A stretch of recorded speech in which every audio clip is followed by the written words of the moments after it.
What's up, guys? Good morning. Howdy. Howdy. Hello.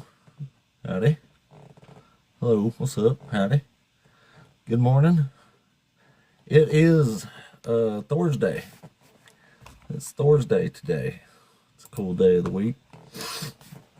Good old Thursday. Anyway, welcome back to the kingdom of the ape, the apostate ape. The one where you can watch an undereducated hick from Alabama perform an intellectual takedown of the Christian faith, doctrine, and logic for your entertainment, but also maybe to make the world a better place and cut back on some of this ridiculous rising of ridiculous Christian nationalism, which is quite dangerous. My man, I saw. Thank you, buddy. Thank you. Thank you so much. I appreciate that, man. I really do. You are my dog. You are my dog. You get some bottom slaps like after the football game. You smack them on the bottom. So, good job. That's what you get, dog. You the man. I appreciate you, homie. You keep me rolling every morning. And also, as usual, if you are watching this as a replay on my YouTube channel, please consider subscribing to the channel and liking the video. I would appreciate that. If you are watching this on the YouTube, you can catch the live show about every morning on TikTok. This is where I do this stuff, at least for now. Dougal, good morning. Durango, what's up, Ringo? What's going on, everybody? Everybody, welcome in, welcome back. We're doing this thing again. Some mornings I'm like ready, and then other mornings I'm just kind of like, I gotta talk, listen to some slavery apologetics today. Good morning, buddy. Anyway. If you know our biggest homeboy, one second. Decoding. Decoding, I'm going to bring you up real quick, but just mute up for a second and give me just a minute until I'm done with my little announcement thingies. Anyway, Dr. Joshua Bowen is the best friend of the channel here. He is our resident scholar, our home dog.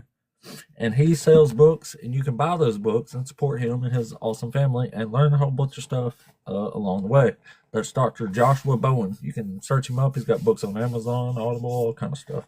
Also, don't forget the Rocket City Reason Conference is going down in Huntsville, Alabama this October, the 23rd, 24th, and 25th.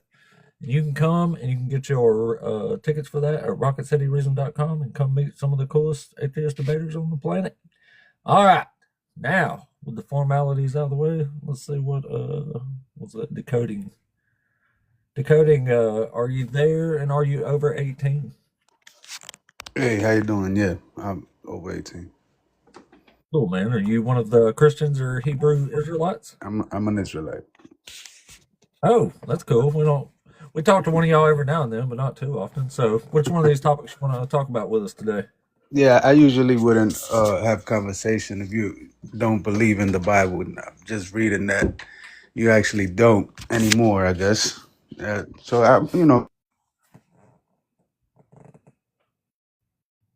Oh, you've cut out. You've disappeared. You're gone. I can't hear you. Oh, Is sorry. that my fault? So out of curiosity, what made you stop believing in the Bible? Oh, well, just that it's not true. It says a bunch of stuff that can't be right. That and atrocities and stuff. Okay, like what, for example?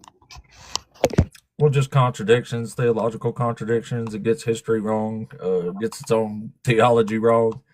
It says stuff that just can't be true, but even if it was true, it would still be scary because it does things like allowing slavery and commanding murder of the innocents and rape of women and such. Yeah, I don't believe that.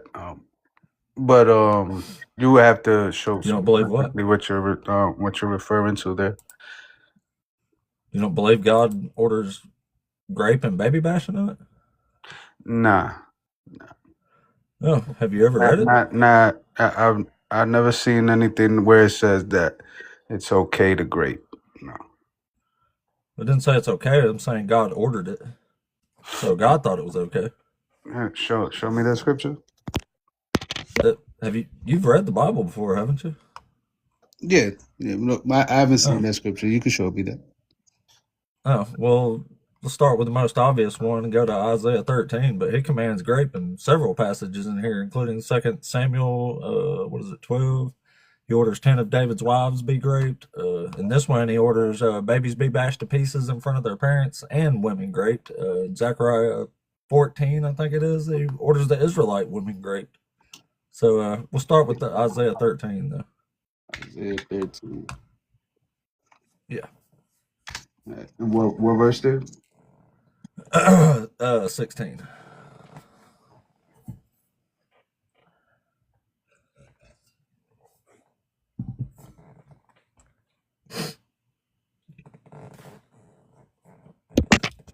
All right, so you're saying that this is God commanding it? Yeah. Isaiah 16?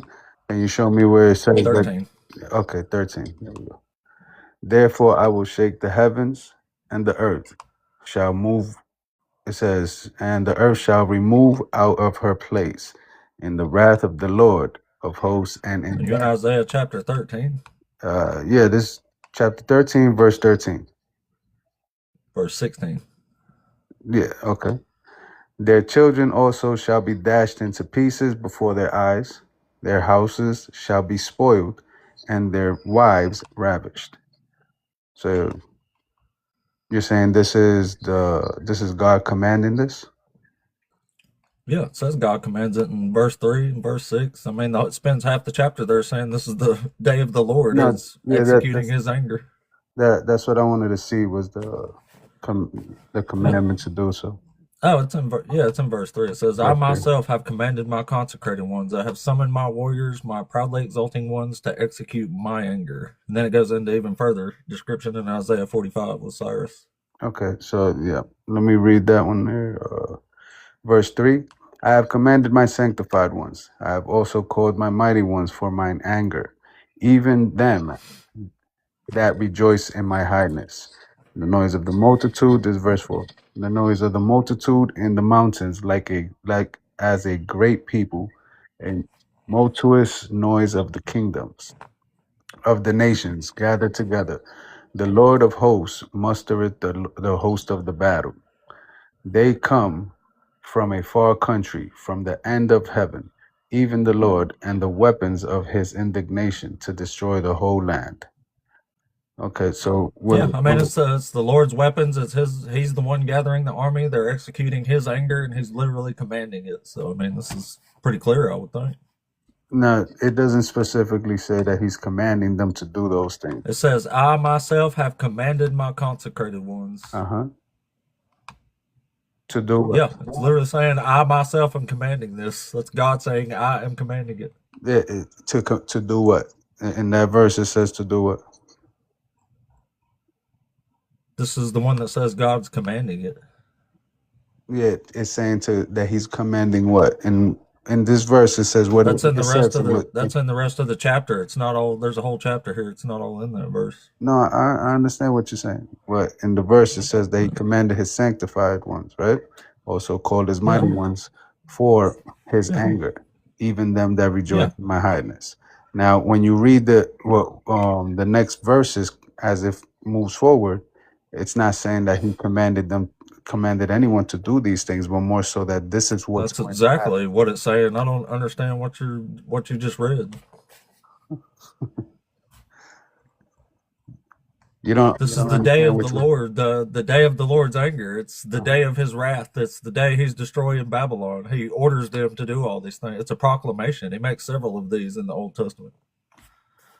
Okay. And what he's saying is that this is what's going to happen, right? Yeah. Okay. So is he saying that he commanded people to commit rape? Yeah. We just read it. Yeah, I didn't see that.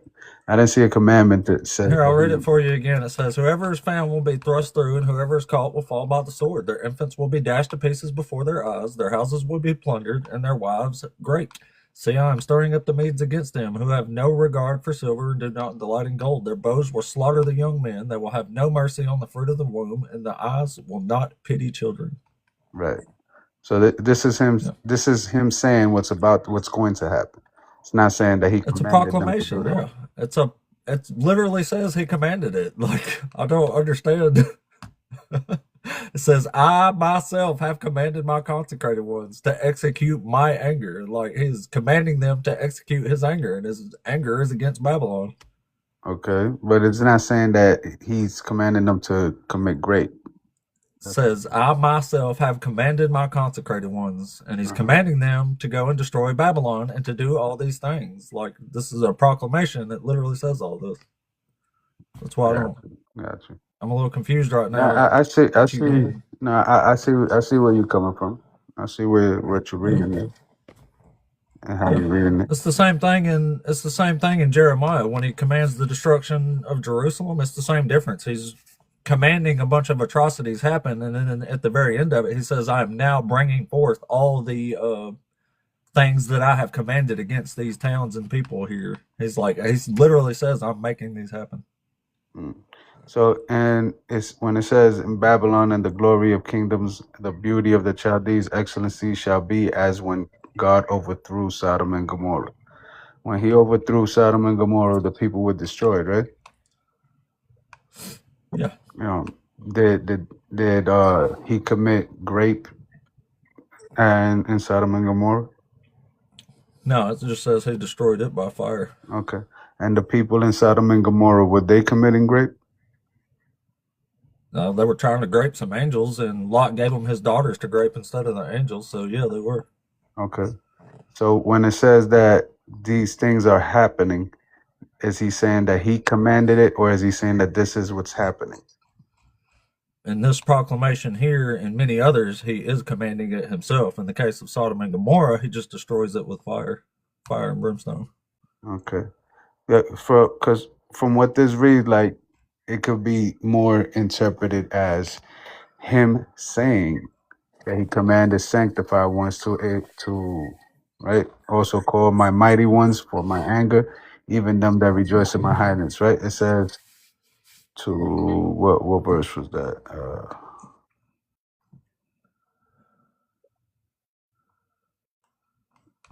Where I'm looking for the part where it says to execute my anger. I think that's what we read. What verse? Oh, that's in verse 3. Okay. I have commanded my sanctified ones. I have also called my mighty ones for my anger, even them that rejoice in my highness. Yeah. So it's saying that he's calling them and and commanding them. It doesn't say that he's commanding them to do that. And when you read on What in do the you think verse, he's commanding them to do there? well, that Commanded's clearly in the picture. Something's being commanded. What do you think it is? so it says, let's see, lift up your banner, a banner upon the high mountain, exalt the voice, shake the hand. I just Uh, strangely shake, assumed you could just answer that. the noise of the multitude in the mountains, great people to move. Have you realized yet that he is commanding all these atrocities? The Lord of hosts mustered the host of the battle. They come from a far country. Ooh. This is I mean, nothing strange for God. with Like, he makes the Israelites eat their own children in the siege of Jerusalem. Like, this is nothing out of the way for God. He orders this kind of stuff all the time in all kinds of patches. This is just the first one. with that logic, you can also say that he commanded the people in Sodom and Gomorrah to do what they were doing. That when you read that, he's not commanding them to do those things. He's saying that this is the He's thing not. that's He's happening. commanding this army to do those things because it's a proclamation against. He's prophesying the destruction of Babylon. He's commanding this to happen. It's a proclamation. He's used Babylon to enslave the Israelites, and then he's punishing Babylon for having. He's punishing Babylon for having been used by him to enslave the Israelites. So he uses people for his own purpose and his glory, and then he punishes them for having been used by him, which makes him even worse. Yeah, that's not exactly how that works there. Mm. Oh, it Cause, is. cause, You want me to it, read it with, to you? cause with that logic, basically what you're saying is that yeah, that It's Sodom and straight. It Gomorrah, he literally put says that. it. It literally says it. You want me to read it to you? Yeah, what verse is that? This is in Jeremiah chapter 25 that it says that straight up. It says, let's see. It says, I'm going to send for all the tribes of the north, says the Lord, even for King Nebuchadnezzar of Babylon, my servant. He calls Nebuchadnezzar a servant here. He says, I will bring them against this land and against its inhabitants and against all these nations around. I will utterly destroy them and make them an object of horror and hissing and everlasting disgrace. And I will banish them from the sound of mirth and the sound of gladness, the voice of the bridegroom and the voice of the bride, the sound of the milestones of the light of the lamp. This whole land shall become a ruin and a waste, and these nations shall serve the king of Babylon 70 years. Then after the 70 years are completed, I will punish the king of Babylon and that nation and the land of the Chaldeans for their iniquity, says the Lord, making the land an everlasting waste. He's literally saying he's going to give them the Israelites in Jerusalem to Nebuchadnezzar, and then after 70 years, he's going to punish Nebuchadnezzar for having enslaved Babylon. So yeah, so I see what you're doing here. So if you understand the way the scripture works, nothing happens without God's say so, right? So he being that he Yeah, has the so that source of all grape power. and that baby bashing to pieces can't Yeah, happen without God say so. Then those are all things that God allows, but that's not him commanding them to do those things. it literally says he commanded. What you mean in this verse here? Huh? In this verse here, you saying that? No, back in Isaiah, it literally Yeah, says he's commanding it. It's back the in day Isaiah, of his anger. back in Isaiah, it doesn't say he commanded the grape and all of that It stuff. literally does. In Yes, it verse does. 3 is talking It about does. in verse 3 he's saying he commands his saints, right, for his anger. His saints to do what? But it did not say to do those things. Yes, it did. It literally says it in the words. Listen, this is what we just read. It says, "Thus says the Lord of hosts, the God of Israel: I am now bringing upon this city and all its towns all the disasters that I have pronounced against it, because they have stiffened their necks, refusing to hear my words." He brings about the disasters that he pronounces, and in Isaiah, the grape and the baby bashing to pieces is definitely part of those pronouncements. Okay, so when you read in Exodus when it says that he hardened Pharaoh's heart, was it Pharaoh that made up his own mind, or was it God that made up his mind, that changed his mind? Did God harden his heart? Yeah, no, of course, that's what the scripture says. But that's why I'm asking. Yeah, then Is God. it That means because, God. Yeah, that means God manipulated him and made him do what he wanted to do by hardening his heart. or is that what Pharaoh actually already wanted to do, and God allowed him to do that? It's what God did to him. It doesn't say the Pharaoh had a hard heart, so God hardened his heart. It says God hardened the Pharaoh's heart. It never says anything about how the Pharaoh previously felt about it. But you can only infer logically that if God is hardening his heart, so he won't let them go, that God is making him not let them go, which could only lead you logically to believe he probably would have let them go otherwise. That he would have let him go otherwise? Yeah, I know. I agree. I agree with that. But is it something that Pharaoh wanted to do? I don't know. It doesn't matter what Pharaoh wanted to do, because what happened was what God wanted to happen, and God wanted him not to let the Israelites go because he had to display his narcissistic power. Okay. Yeah, I can see why you decided that you didn't want to follow the Bible no more. Yeah, it's awful. This is horrible stuff. Uh, well, if you're looking at it from the perspective of a non-Israelite, I guess that's how you would see that. Oh, well, how do you look at this stuff? So again, I don't believe that God commanded anyone to commit rape or any of those things. But what I I mean, do it literally says he did, so I don't know why you wouldn't think he did. But what I do understand is that he created all of these people, and these people are the way they are, and they do what they do, and that's why those people, they're not gonna inherit the kingdom along with the Israelites.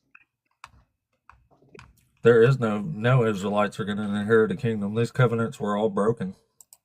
But It's over. that's why it also said that there'd be a new covenant. Yeah, and the new covenant's from Jeremiah, and it's definitely broken, because the stuff that it says is if it ever stops happening, then this covenant is broken, and all those things quit happening. So it's over. No, the new covenant That's what I'm talking about. was a future covenant that Jeremiah was talking about. Yeah, I know, but it already happened. It happened when the 70 years in Babylon was over. No, that's not the new covenant. The new Yes, covenant. it is. The new covenant is when Christ returns, and there needed This to is be a really new strange. covenant. Have you ever read the New Covenant? The reason that it's called the new covenant and what the difference is because in the old covenant, the Levites and the ones that were enforcing the law, they would have to unalive anyone that breaks the law. And in the new covenant, because no one was actually sinless and they all was worthy of unaliving, with the new covenant, what it does is that it gives everyone grace. So no longer are they going to be unalived. So you're not an Israelite. You're a Christian. No, no, I'm a Israelite, but I do believe Oh, in well, you sound grace. like a Christian. You follow Jesus, right? Yeah, I follow Jesus, but Oh, Jesus is not yeah. God. Yeah, but that just makes you a Christian, though. Nah, that does not make me a Christian. Very That's different. what That's what someone who follows Christ is a Christian. That's literally the definition of a Christian is someone who follows Christ. Nah, that was a derogatory term that was used for anyone that followed Christ, but I don't identify as a Christian. I, Oh well, no wonder you're confused on the New Covenant. Then I say no. I get it. but yeah, that's basically what the New Testament is talking about there when it comes to the new covenant. Right. Well, that's what Paul says about it. It's not what Jesus or God or Jeremiah or any of the prophets say. You can follow No, Paul though. I mean, it that's does. cool. It does Do whatever also. you If you want. read in Hosea, Hosea is talking about the same thing. Actually, Paul was quoting Hosea, and he's talking about the same thing. The Israelites that were No, called Paul not says the my law is people. abolished. The law never goes away in the New Covenant. In the New Covenant, the law is written on your heart and your mind, so you'll know it and keep it. Nah, Paul does not say that the law is abolished. What he says is Really? that the punishments of the laws are no longer valid Here, I'll because prove it wrong real quick. no one is sinless. That's silly. And because because Job was because sinless. the because those people that Job were was sinless. The blind who guy from John was sinless. There's all no, kinds of I'm sinless talking about the people. people that were Let's the see. Levites Here's that were Paul right enforcing the law. here. Here's what Paul says. It says, abolishing the law with its commandments and ordinances, that he might create in himself one new humanity in one place of the two, thus making peace. It What literally verse? says the law is What book abolished. chapter verse is that? That's Ephesians chapter 2, verse 15. Ephesians 2. Okay.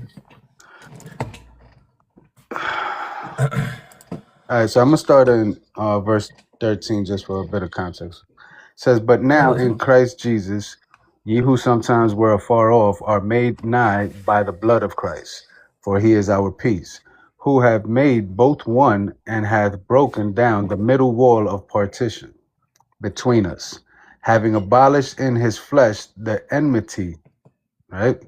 Not the law, even the law of That's commandments contained in ordinances, right? So the I law, don't know what you're reading, but I literally just read it. It says, abolishing the law with its commandments and ordinances, that he might create in himself one new humanity in the place of the two, thus making peace. to the version I'm reading, it says, having abolished in his flesh the enmity, even the law. So the enmity that is referring Yeah, to even the law. Yeah, it's talking about the law being abolished. And this is talking the, about Gentiles no, too. it's actually talking about That's the one who are far off. It says, but now in Christ, if you you who read it were in once far context, off have been brought near. That's but Gentiles, yeah. if you That is read the context. if you read it in context, what it's talking about is the punishments of the law, not that the law itself is abolished.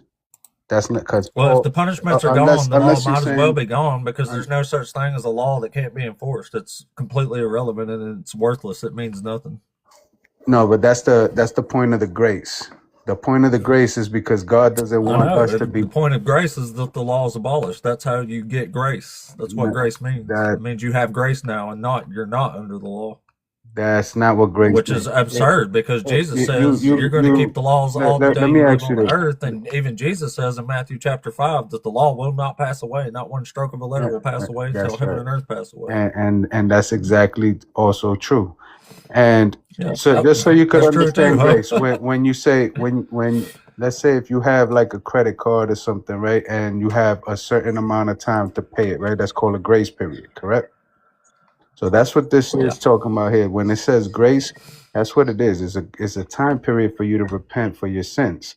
Now, in the according to the law in the old covenant, if you commit a sin, you're supposed to immediately be unalived or punished according That's to not that true. sin. Sometimes the penalty is just a fine or something. Oh, exactly, exactly. Or you would have to bring a Yeah, dove or the wages something. of sin is only death in the New Testament, Depending, not in the Old yeah, Testament. depending on the severity of the sin, you would either Right. bring a lamb or anything of the sort. But that's what this is. It's saying that the grace period, you're no longer doing those things because Christ was Yeah, I know. sacrificed. So that's what the grace I know. period The is. problem is Jesus never says none of this. That's Paul. God never says it. Jesus never says it. That Jesus never says what that you have grace Jesus now. never once says the law's gone or you're under No, grace. that's the whole point because the law is not gone. You still have to follow the law The in law order is to get gone to the according to kingdom. Paul. It's not gone according to Jesus. No, because Paul also says that you have to follow the law. So he's not schizophrenic. No, Paul, we don't. yes. It says the law, No, it's a commands and ordinances are we could abolished. go. We could go to that too. Hold on one second. Find that real We already read quick. it. Abolishing the law with its commandments and ordinances that he might create himself. No, Like it's literally that's saying the law's because you're gone. reading it out of context. Like I stated, this right here is talking No, I'm about not. the It's punishment. the whole passage is about being one in Christ. It says when he died on that cross, he took sin out of the world, and sin is transgression of the law. If he took sin out of the world, then he took the law out of the world because that's what sin is. Okay, let's see right here.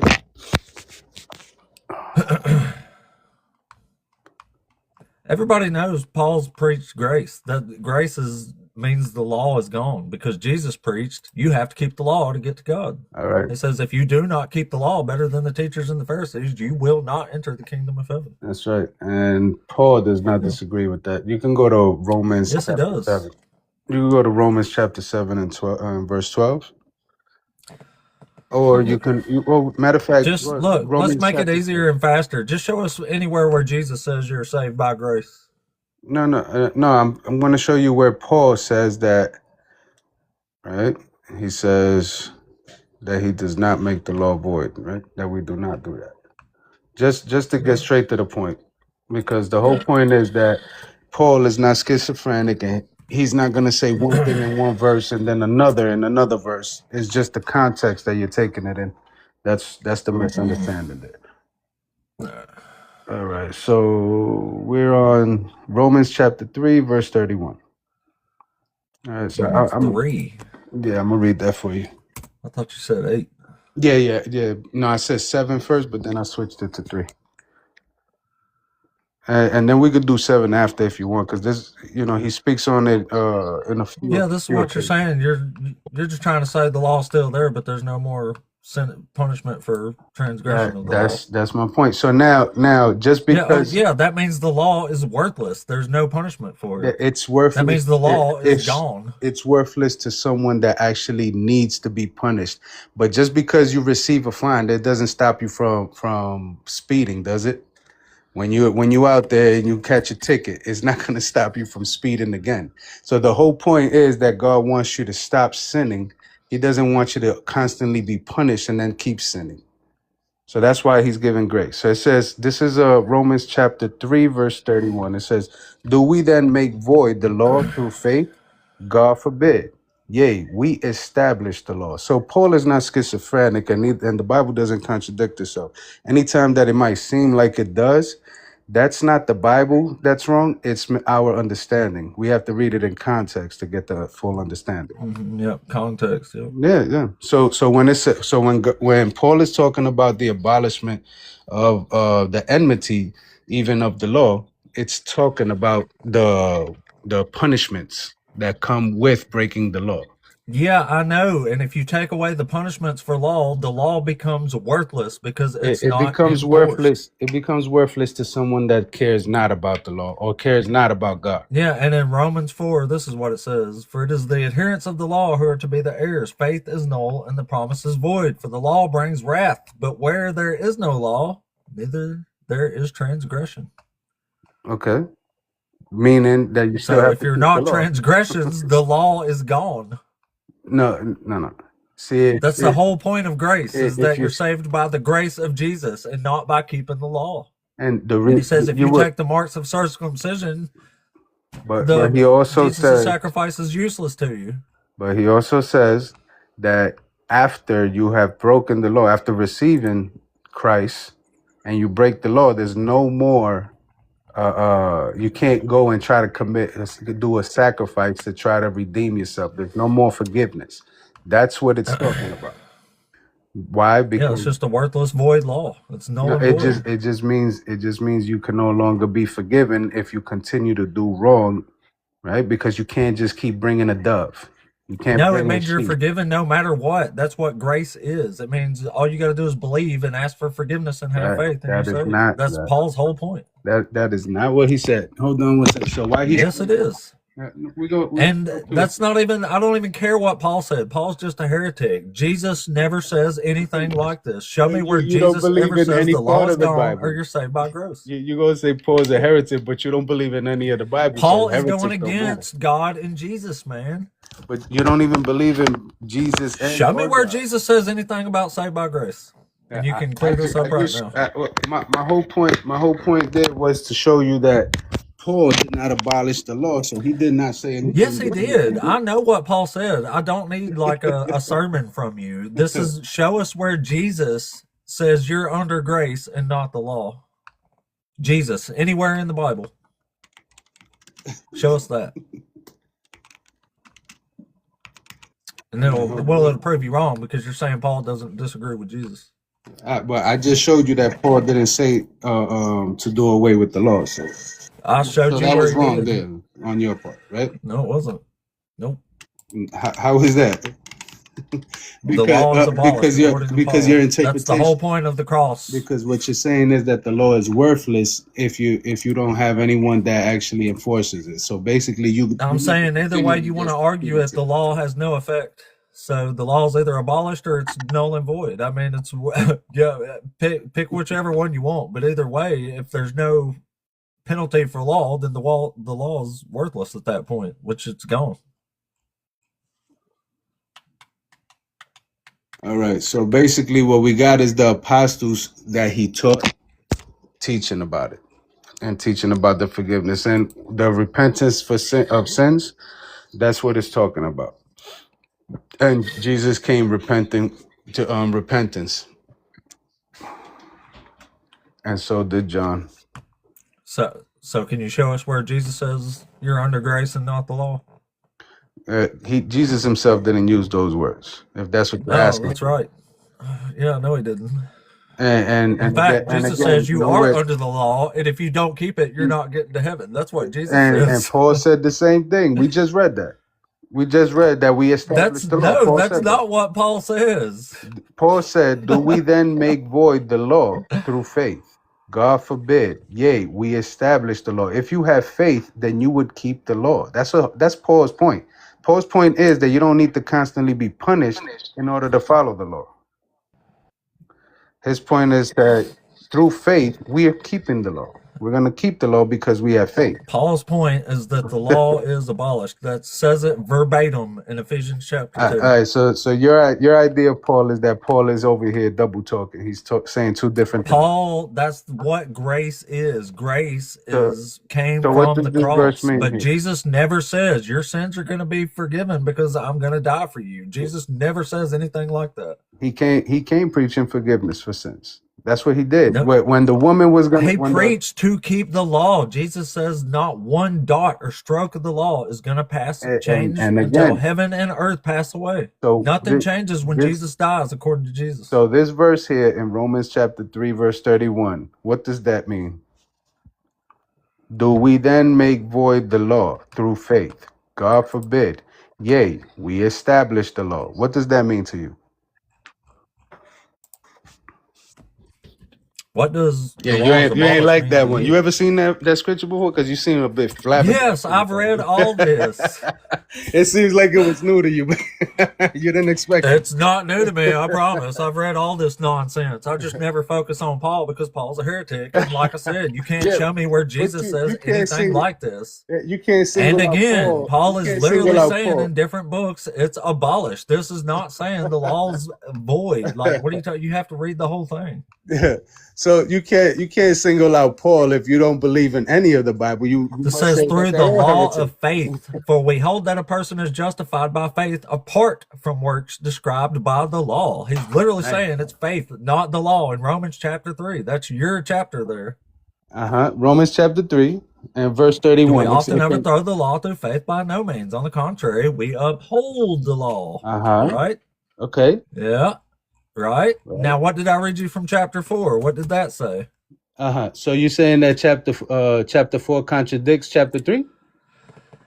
It explains it further. Okay. So read it and tell me what it says. And what's your understanding of that?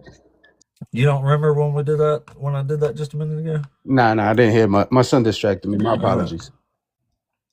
Just a second then.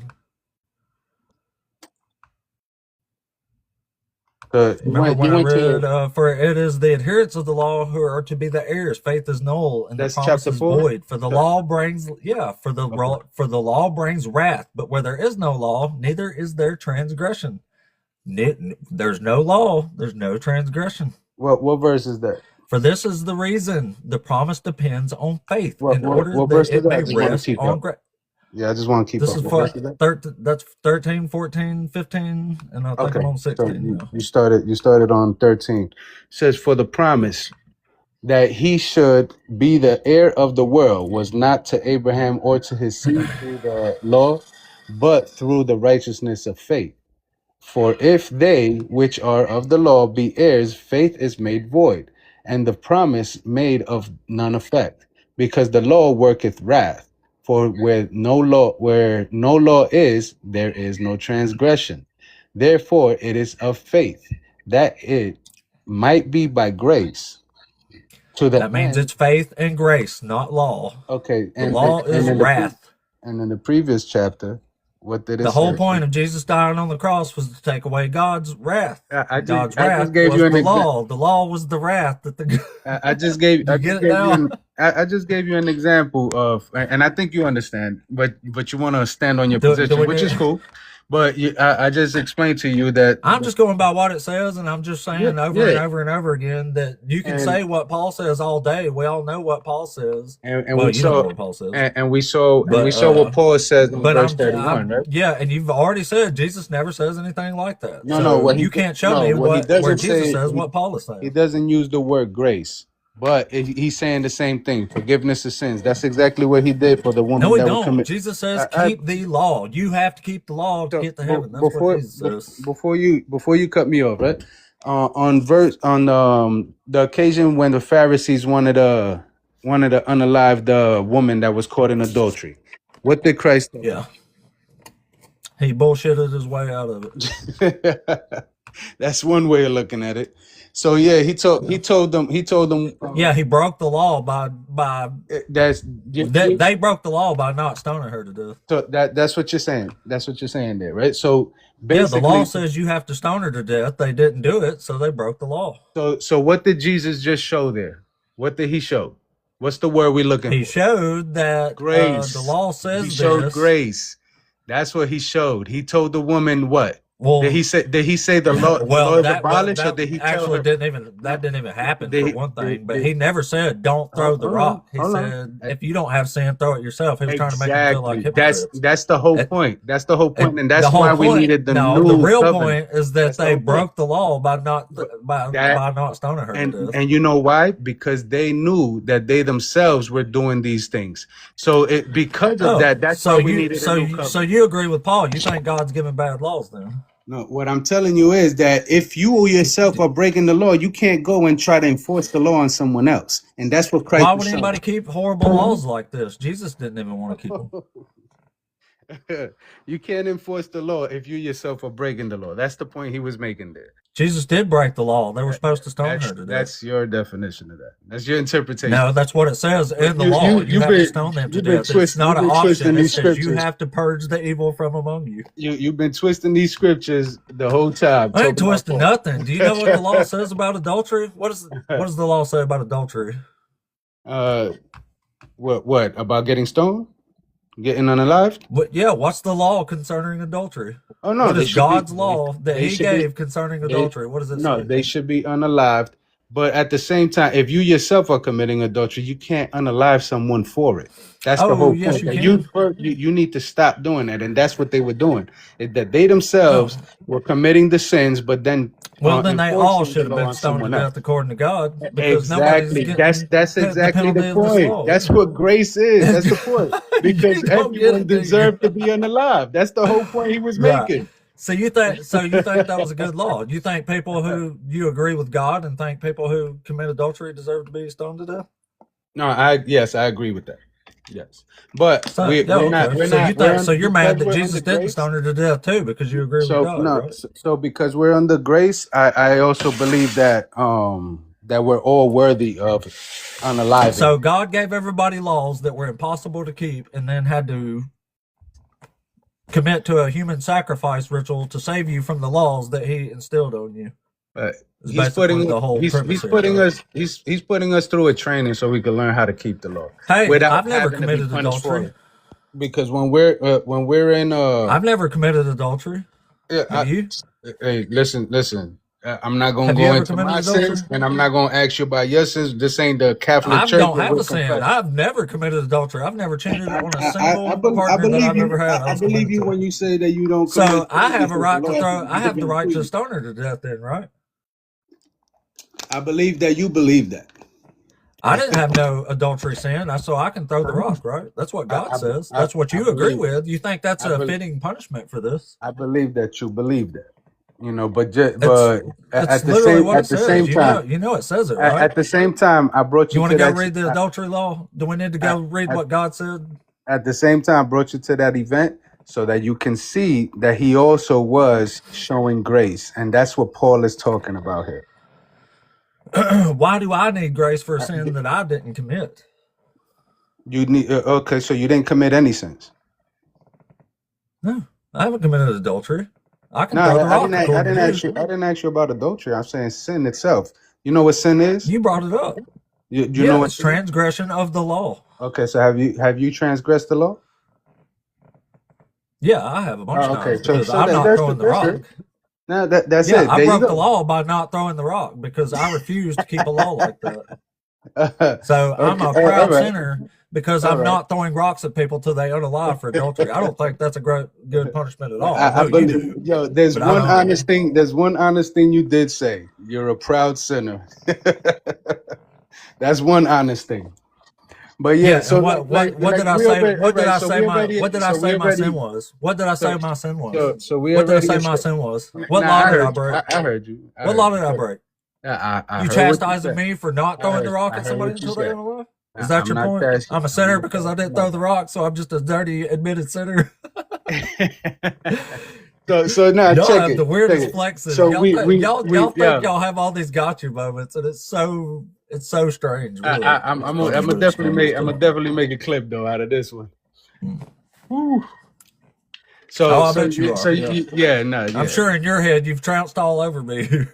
I mean, we've already established that Paul does not say that you got to. We established it did. It literally says the law. In verse 30, in verse 31, the law says you have to stone people for adultery. You're completely fine with that. I'm a sinner for not keeping the law and throwing the rock. Jesus all broke the law.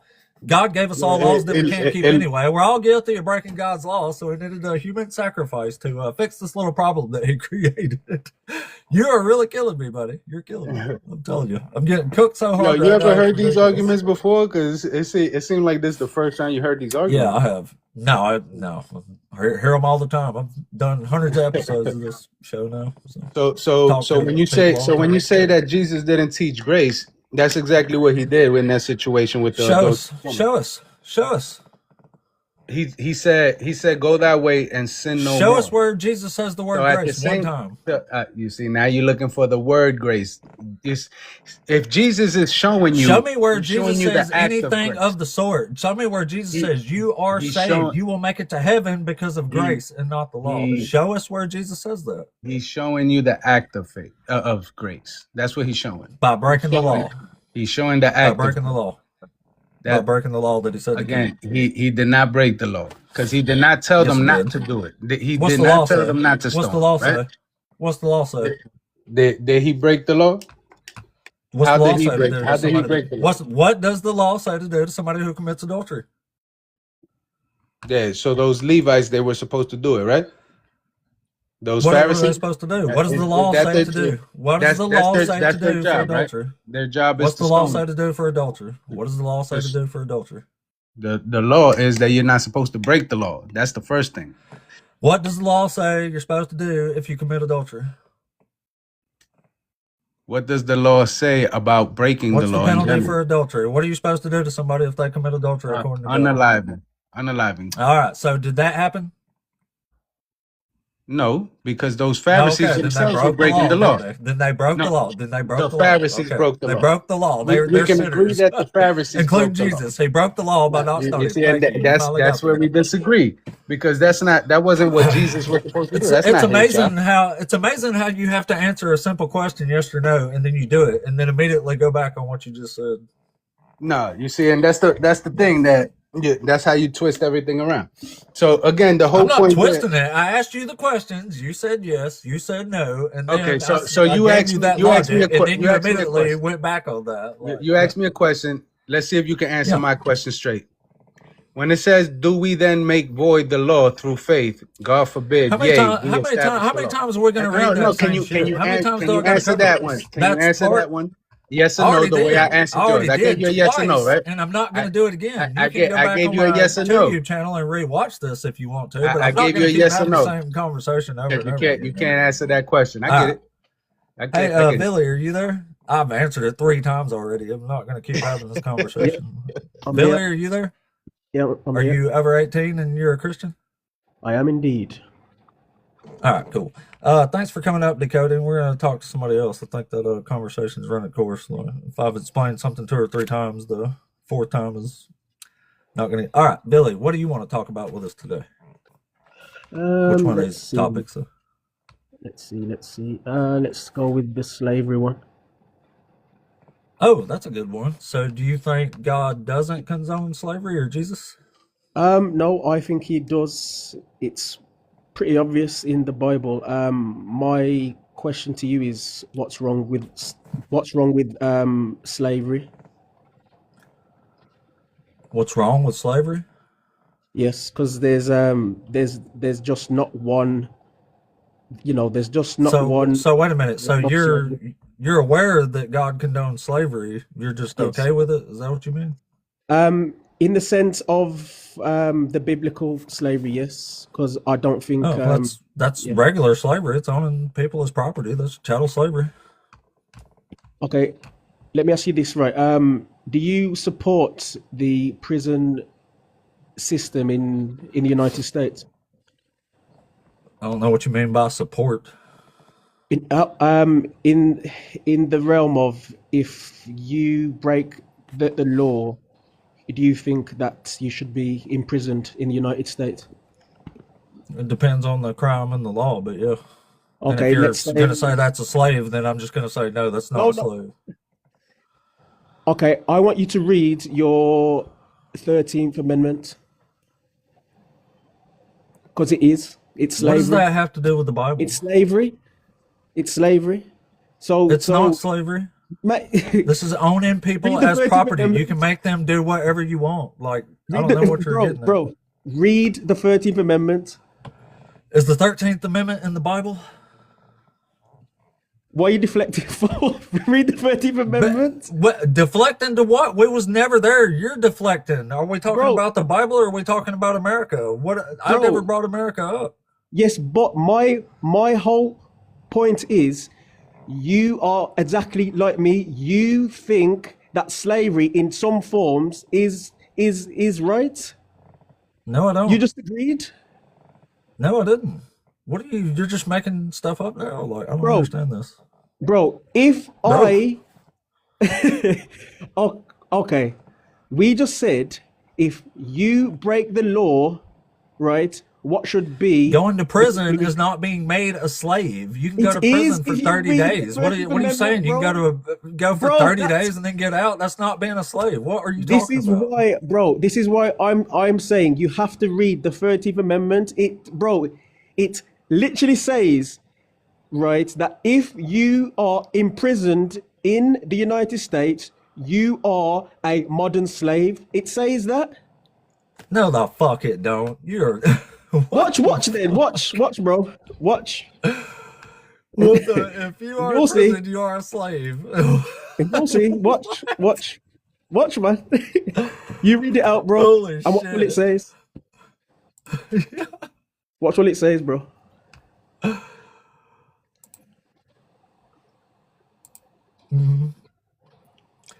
No slavery, no exceptions.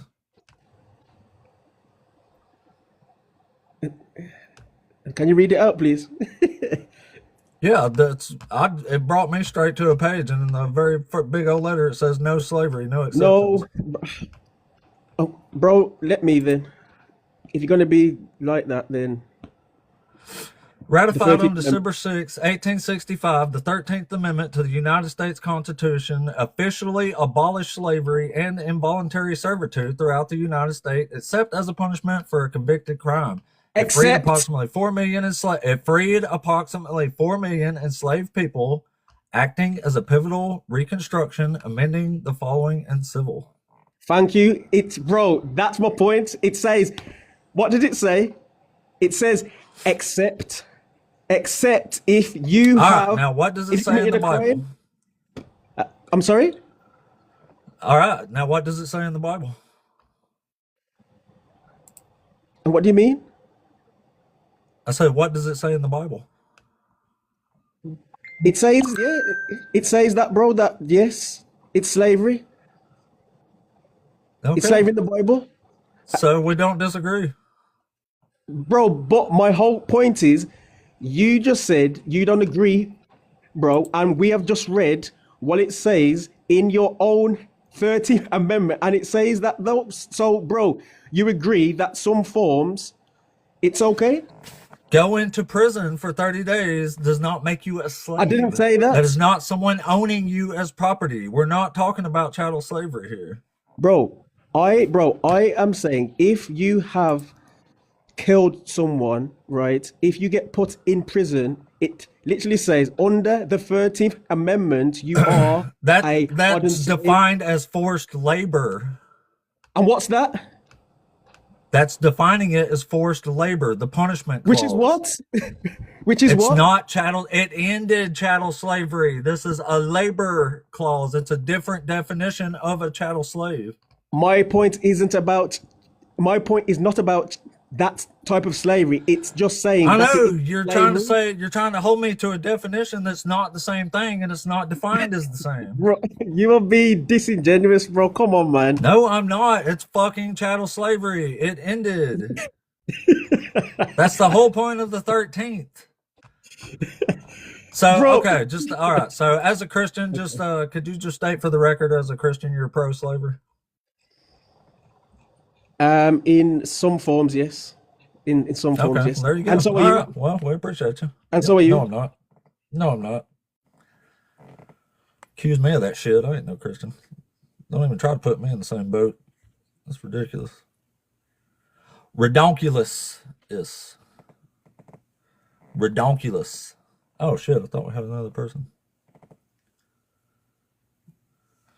Oh, yep. You heard it there once again. The Christians are pro-slavery. And the argument for him being okay with slavery, you are too, if I hold you to this technical definition here that doesn't even mean the same thing as I think it means. Holy shit.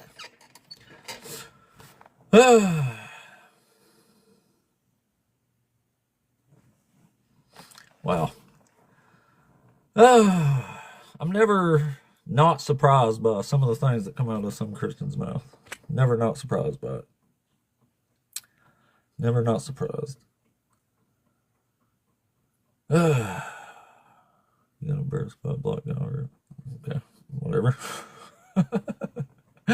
Hey, thank you for being here. This repentant heart every day has got to be building up some major hours on the show. He spends the whole time watching and commenting here. So I appreciate you, buddy. Thank you, sir, for the engagement. And if you are a Christian or a Hebrew Israelite, come on up and talk to us. And, well, we get at least one slavery apologist about every day now. And the sad truth of the matter is, if you are a Christian, you are justified in being pro-slavery all day, according to the Bible, no matter how much you don't like it.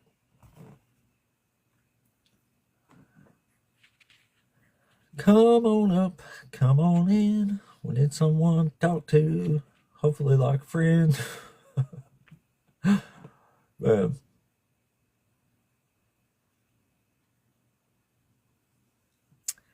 Let's see. Well, the algorithm's kind of slow. I'm going to do a little show in the morning, but y'all know what time it is tomorrow. That's right. The new Resident Evil comes out. I even took off work. I'm going to play that shit all day. Except for my show, of course. Can't let y'all down, can we? Hey, I say it all the time. If you're a Christian and you think I'm getting cooked, welcome in. If you're whoever else and you think I'm doing some cooking, welcome in. We can all enjoy whatever side here. Don't even matter.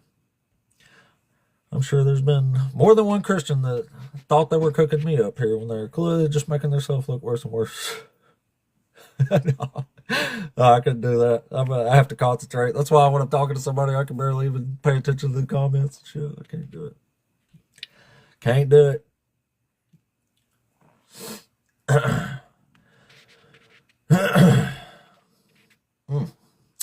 Yes, and once again, the 13th Amendment makes a definitional change between chattel slaves and forced labor, except when committed a crime, and only till that crime is committed, where slavery in the Bible says you can own slaves for fucking life, and you can beat the shit out of them if you so please, as long as they don't die within a day. But, you know, there the Christian is. Once again, that was actually kind of funny. I'm glad he came up and said that nonsense. I said, state you're pro-slavery. He said, okay, yeah, so are you. Oh, damn. What an argument that is. But you are too. Trust me. Y'all the only ones making hypocrites of yourself around here. Maybe I do sometimes in some forms, but not like that. That's pretty insane. Anyway, let's see. The algorithm's moving a little bit, so probably get somebody else to talk to. It's not moving much, of course, but it is moving. It is moving. So, yeah, our prison system sucks. It's supposed to be about reform, but it's not shit. And here in Alabama, it's 10 times worse because they just do whatever the fuck they want. No accountability. But if you are a Christian or a Hebrew Israelite, come on up and holler at us. It'll be fun. It'll be fun.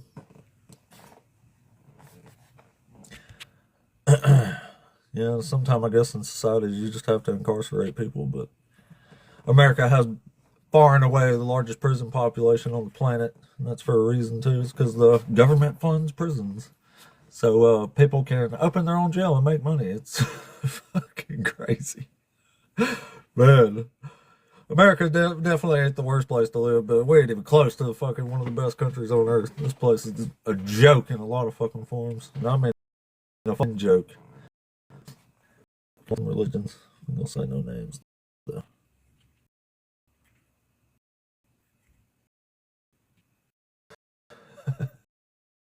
But if you are a Christian or Hebrew Israelite, come on. How crazy is it that crazy is it that some Christians will come up here to agree with me that the Bible condones slavery? That one throws me off a little bit there. Hey, yeah, let's talk about the Bible condoning slavery. Okay, we agree. Oh man, stuff's strange sometimes, man. It's just really, really strange. Hey, there's CBJ. What up, dog? What up? You just missed some cookie conversations. Now we're waiting on another person, I guess. What's the problem? Is God is unjust.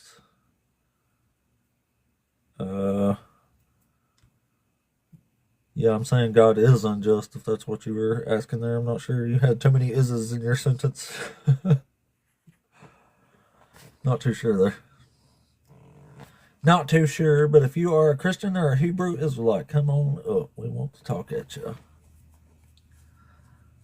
Or be talked at by you.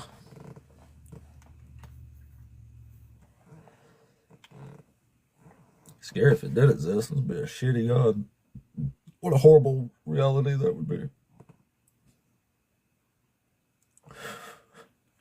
Damn.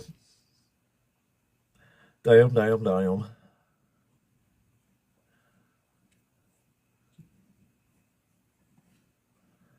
Where are we at? Let's see. We'll give it a, just for shits and giggies, we'll give it about 5 minutes and see if we get somebody else up in here. The algorithm don't like me anymore. It's less than half of what it was before the little hand change there. What is unjust? What you mean by that?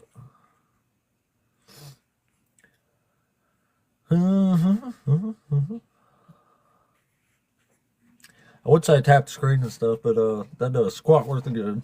It's confirmed. Don't do shit. If you do, I appreciate it, but if not, it doesn't matter. Doesn't even matter. Makes no difference.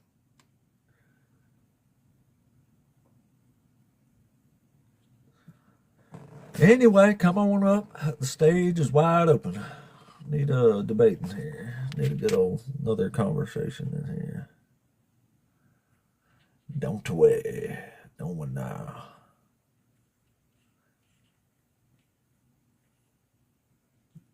Isn't it crazy how many people are pro-slavery? I never would imagine until I started this channel that there was so many people that would blatantly come up here and state they're fine with slavery. I don't know what happened? Were they just not raised right, or like they have troubled childhoods, superiority complex, just racist? I mean, I don't know. I really don't know. Is it the religion talking? Who fucking knows, man? Humans are weird. What? Maybe he had the identity shield thing. Maybe he'll get $1 million if they're their guarantee.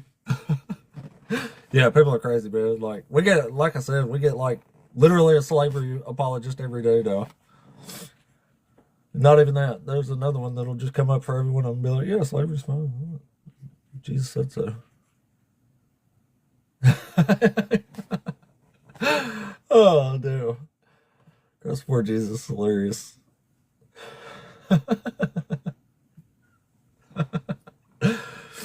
Damn, I hear you. Dang, that's funny. All right, maybe we'll get somebody here. All right. The Cross. Hey, the Cross, are you there? Hello? Hello. Are you over 18? Yes, I am. I just wanted Well, to discuss, why do you think Jesus condoned slavery? do you think Jesus is God? I do. I wanted to focus on, that specific accusation, however. Yeah, I got you. I am. Yeah, so if Jesus is God, then he permits slavery in the law. Okay. What do you think slavery was like in the Old Testament? What do you envision it as? They own people as property. They could make sex slaves, even out of children. They could beat them as long as they didn't die within a couple of days, and you could sell your daughter into slavery. And you don't treat a female slave like you do a male. You don't treat a foreign slave like you do an Israelite slave, is what it says in the book. Off with the historical time and what they told the people to treat the slaves like. Okay, so Yep. first, this was ancient Near Eastern times where slaves were coming from other ancient Near Eastern societies where drought, famine, war, poverty was all common. The Bible instructed that whenever these people came to Israel, you would take them in as workers. They would do things like taking care of your home, um, feeding the animals, building things, farming, whatever. Um, and you just had to keep them in sort of a Yeah, being a put sex slave, whatever. Yeah. Oh, no, no. Which verse says they were supposed to be a sex slave? There's all kind of them. That's literally what it's talking about in Exodus 21 when it says, when a man sells his daughter as a slave and she shall not go out as the male slaves do. It says if he's dissatisfied with her and turns her loose, it forbids her to be sold because she has been dishonored. When it says means she's been dishonored, it means she's been used as a sex slave who is no longer a virgin. And the word in Hebrew is amah, which can literally translate to a female slave. So that's what you do with female slaves. Especially virgins, you get even more for those. Dad does anyway. It's like a property right kind of thing. Then in Deuteronomy, it says if you see a beautiful woman among the captives that you've taken and you want to marry her, then you're supposed to like shave her head and pare her nails, and she gets Yeah, rid of that her was because clothes. they were actually After taking 30 in days, you can go they were into her. taking in women from war, however. Yeah, And I know. also As captives, they're war plunder.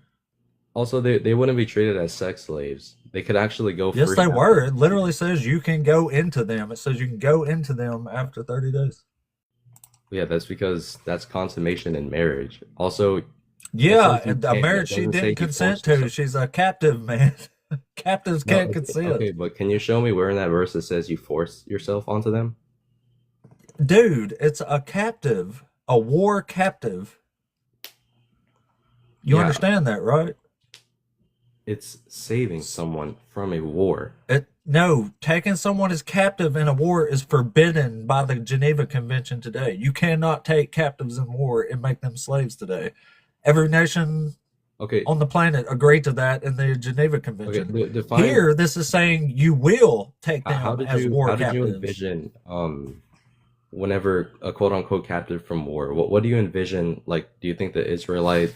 They're slaves. They were capturing people. It literally says it, man. It tells you in the rules of warfare. Here, listen, I'll read it to you. All right.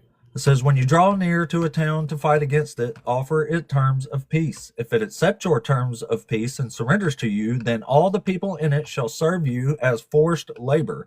So if they surrender, everybody's going to be your slaves. It says, but if it does not accept your terms of peace and makes war against you, then you shall besiege it. And when the Lord your God gives it into your hand, you shall put all its males to the sword. You may, however, take as your plunder the women, the children, the livestock, and everything else in the town, all its spoil. You may enjoy the spoil of your enemies, which the Lord your God has given to you.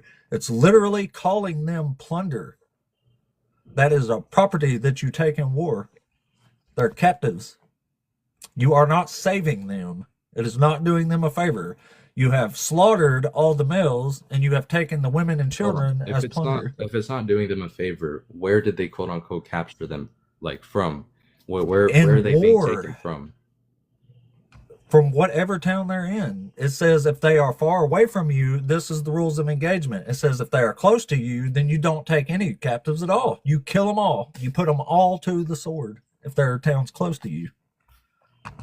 All right. Okay. I've never heard of that accusation before, but You want me to read it to you?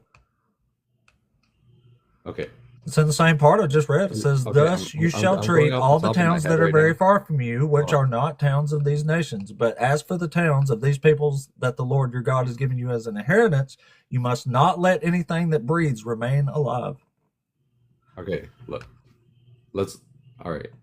I haven't heard of that accusation before, but I've been going off the top of my head. So, can we go back to the classic slavery verses, and I'll actually read off my notes if that's fine. And this isn't ChatGPT, by the way. Yeah, that's fine. I mean, All right. whatever. Okay.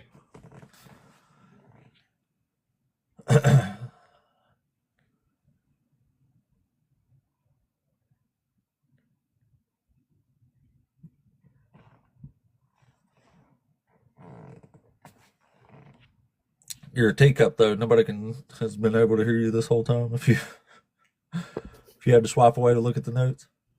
Oh wait, they can't hear me. No, if you swipe away from the app, Oh, nobody can hear you. Okay. Can y'all hear me now? Yeah, we can hear you now. All right. So it says, if a man sells his daughter as a servant, she's not to go free as male slaves do. So the historical period was 1440 to 1290 BCE. It's an Old Testament Mosaic law, which Christians aren't under. And during this time, poverty, famine, war, and drought was common, and the law was protective. It regulated Hebrew servants and how they were treated.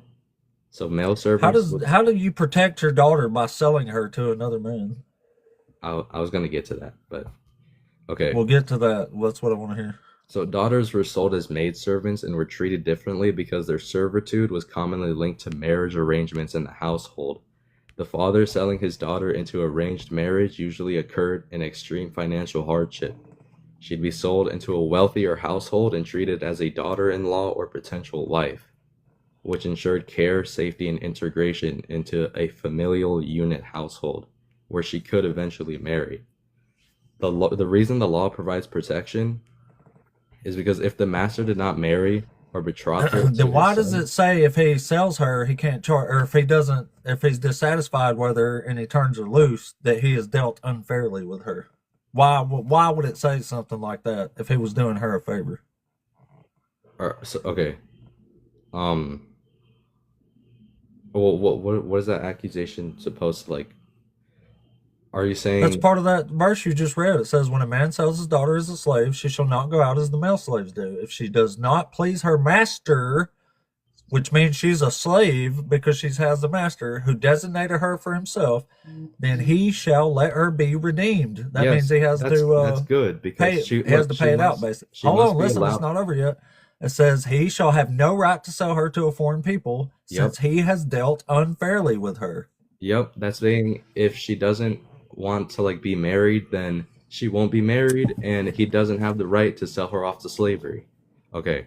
No, to foreign people. Yeah, which were because he's dealt slaves. unfairly with her. Do you know what it means by dealt unfairly with? What do you mean? Well, what do you envision that as? What it says. Okay, hold on.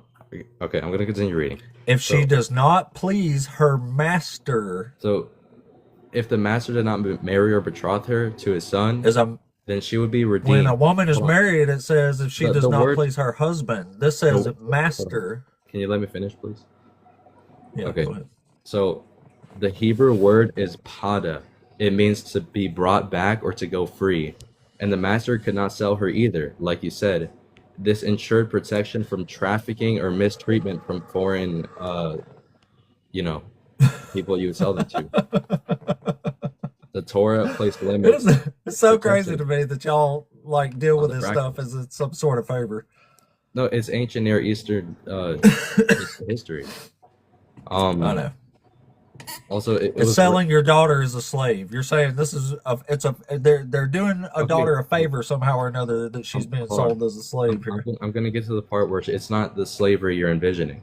So it's a slave, my man. It says slave. This is a slave being purchased by a master. You could call it a slave, but it says slave. We're talking about a slave here. The word that uses for the woman is amah. That literally means a female slave. You know, the Bible wasn't written in English, right? This is indentured servitude. Okay. No, it's not. Hold on. In Exodus, okay, then I'll show you how it is. Exodus 21:10-11. It says the daughter had rights to food, clothing, marriage obligations, and basic like human rights. You know what I mean? And this is where I told you. For example, if she was to be violated in her rights, she'd be set free. Okay, violating her rights means like if she were to be mistreated. Dude, there's a distinguishment between debt slaves and chattel slaves. You know that, right? Yes, this isn't chattel slavery. I know this is different. This is an Exodus. This is the law concerning slaves. This talks about a Hebrew male slave and then a Hebrew female slave. This is I'm laws doing about slavery. These I'm are doing the Hebrew slaves we're female talking stuff. about here. Yes, it's Yeah, okay. slavery laws. You know, it's not really it's because is the word slave supposed to be like a signal here to like it was always intrinsically bad? Like Yes. Is of there a good course, kind of slavery? like of What's the course good it's kind of slavery? like Is it it. this kind? Yeah, this is okay. Well, the This chat, is the good kind of slavery. yes, the chat is gonna not like that, Okay. but it certainly is. Okay, so you can Or state clearly for the record that as a Christian you are pro slavery. I'm pro indentured servitude whenever people need it for less human suffering. Yeah, Okay, well what about the slavery in Leviticus that's chattel slavery? that's not chattel slavery. It is. It says you can own people as property and pass them on to your children. It even says in Exodus, even if you're a debt slave, you can trick them into being your slave for life. They'll never get out of that. That's a Okay, position you I know. cannot Okay, escape. I You're a I, under, slave for life. I understand that verse. Okay, I'll get to it later. But You're okay with that, but the property part is concerning to you for some reason. the property, dude, that's just what they labeled it Yeah. as legally for the legal term. It of course it isn't God's standard. Yeah, you're legally property as a human. Right, This well, is applying the word property to I humans. The understand. word in Hebrew for property is akuzah. That it's Okay. applied to a human here. All right, look. Okay, so ancient societies had no welfare system, so it aimed to preserve family care for vulnerable daughters and create social stability. Those were needed to Holy prevent crap. real societal collapse, okay? Because back in their time, land was usually like passed down by bloodlines and stuff and marriage, right? So the law is literally protecting So are humans. from danger and keeping them safe within That- family rights. Being a slave for life and is not And protecting freedom. you. It's not debt slavery. This is chattel slavery. You can be born into this, Okay, and you can't now escape. I'll tell you what the dichotomy here, okay? So in Babylon, right, daughters could be sold as servants, and this is the real slavery that you're talking about. Permanently kept. If the master lost interest, he could sell or trade her to foreign trafficking.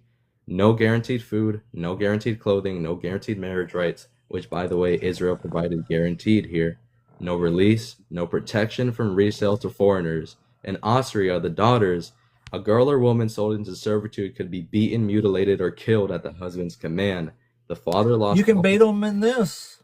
You It can says beat them if, in the Bible. it says if they recover after a few days.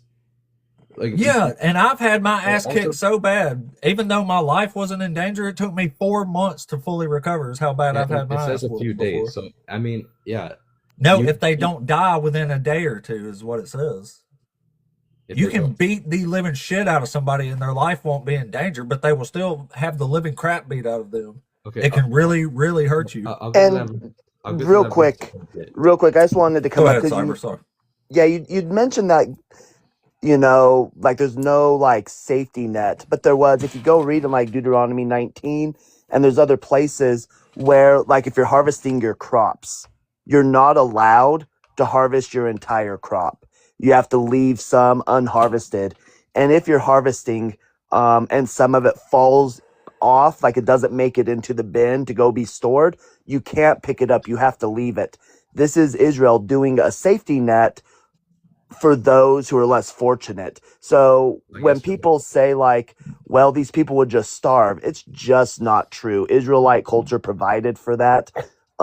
The Torah even goes as far as so concerned about a safety net for Israel that if I see host, let's say I see the host up on his roof, replacing his roof, and I notice there's unsafe conditions, I don't stop him from building his roof. He keeps building his roof, and I build the safety conditions for him. I make it safe. So this idea that like there was just they had to be slaves is just nonsensical. Like there was social safety nets that were provided in Torah.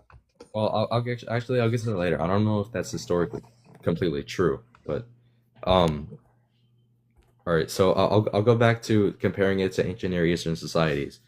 Okay, so we see in Austria, the father lost all protective rights once the daughter was sold. No automatic It's freedom well, I'm not for the concerned children. with comparing it. Like it's worse in a lot of ways. The Well, law yeah, of code of course, Hammurabi limited all indentured servitude but to these were 3 years. ancient This Near is Eastern for 6 societies. years and only for males. It was ancient Near Eastern societies. You need to know how the surrounding So nations were.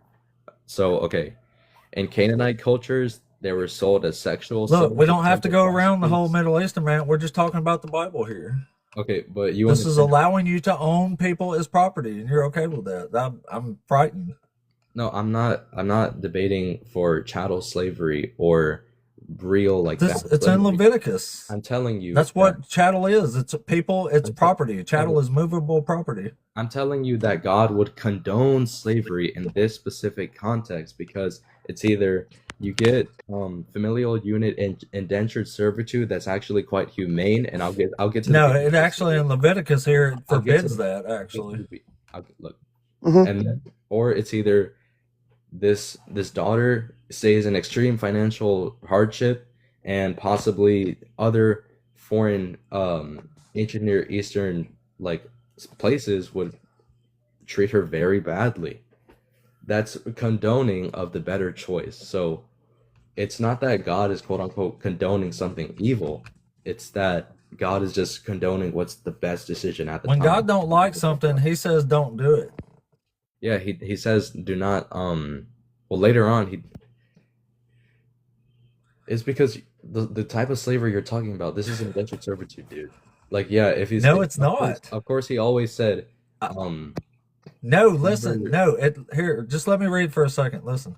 It says, if any who are, this is Leviticus, by the way. It says, if any who are dependent on you become so impoverished that they sell themselves to you, this is talking about indentured servitude. It says, you shall not make them serve as slaves. Hmm. They shall remain with you as hired or bound laborers. So this is condemning you to buy an Israelite as a slave that's trying to sell himself to you. It's literally condemning it, And right? And then in point a note here real fast. In the Hebrew, when it says hired or bound labor, the Hebrew word there is sahir, right? Sahir. And its semantic range is hired or bound servant. That is its yeah, semantic range. I didn't say that God didn't condemn slavery. I said that he would condone it at certain times, which yes, that's true. yeah, but we're talking So about chattel slavery. You're trying to make it about indentured servitude and not chattel slavery. okay, you still think it's chattel slavery? Is that because of the beating verse? No, it's because it says you can own people as property. That's what chattel is. It's movable property. This is literally applying the term property to human beings. Okay, I'm gonna Google the definition of chattel slavery. You guys are not gonna be able to hear me while I Google it. Give me like 6 seconds if that's fine. And we Yeah, here have you go. Take been the 6 seconds. blessed with the presence of the GOAT, Dr. Joshua Bowen. Woo, woo, You guys always say such woo, nice things. Thank you. woo, woo. How you doing, Doctor? I'm well. How are you? I'm doing good. I'm doing good. It's tax season. I deliver for Amazon. People are getting their returns. It's been a busy couple weeks, so I'm gonna enjoy my next like 3 days off. So, um, okay, so I did look up the definition of chattel slavery, where people are quote unquote, just like owned as property. I thought, Yeah, what's it say? yeah, it just said where you legally own them as property. I thought that was talking about like, I thought chattel slavery was like specifically cruel slavery. That's my bad. I didn't get the terms right, but yeah, this was technically a form of chattel slavery, but it was also not bad chattel slavery relative to the time, relative to the context. Okay, That's What context are highly you debatable. yeah, what right. So, context are you referring to? um, okay, if this fine with y'all, I kind of like have to go, but I hope I helped y'all with that daughters No, could be sold as slaves, because it is true in a sense. However, it wasn't exactly cruel.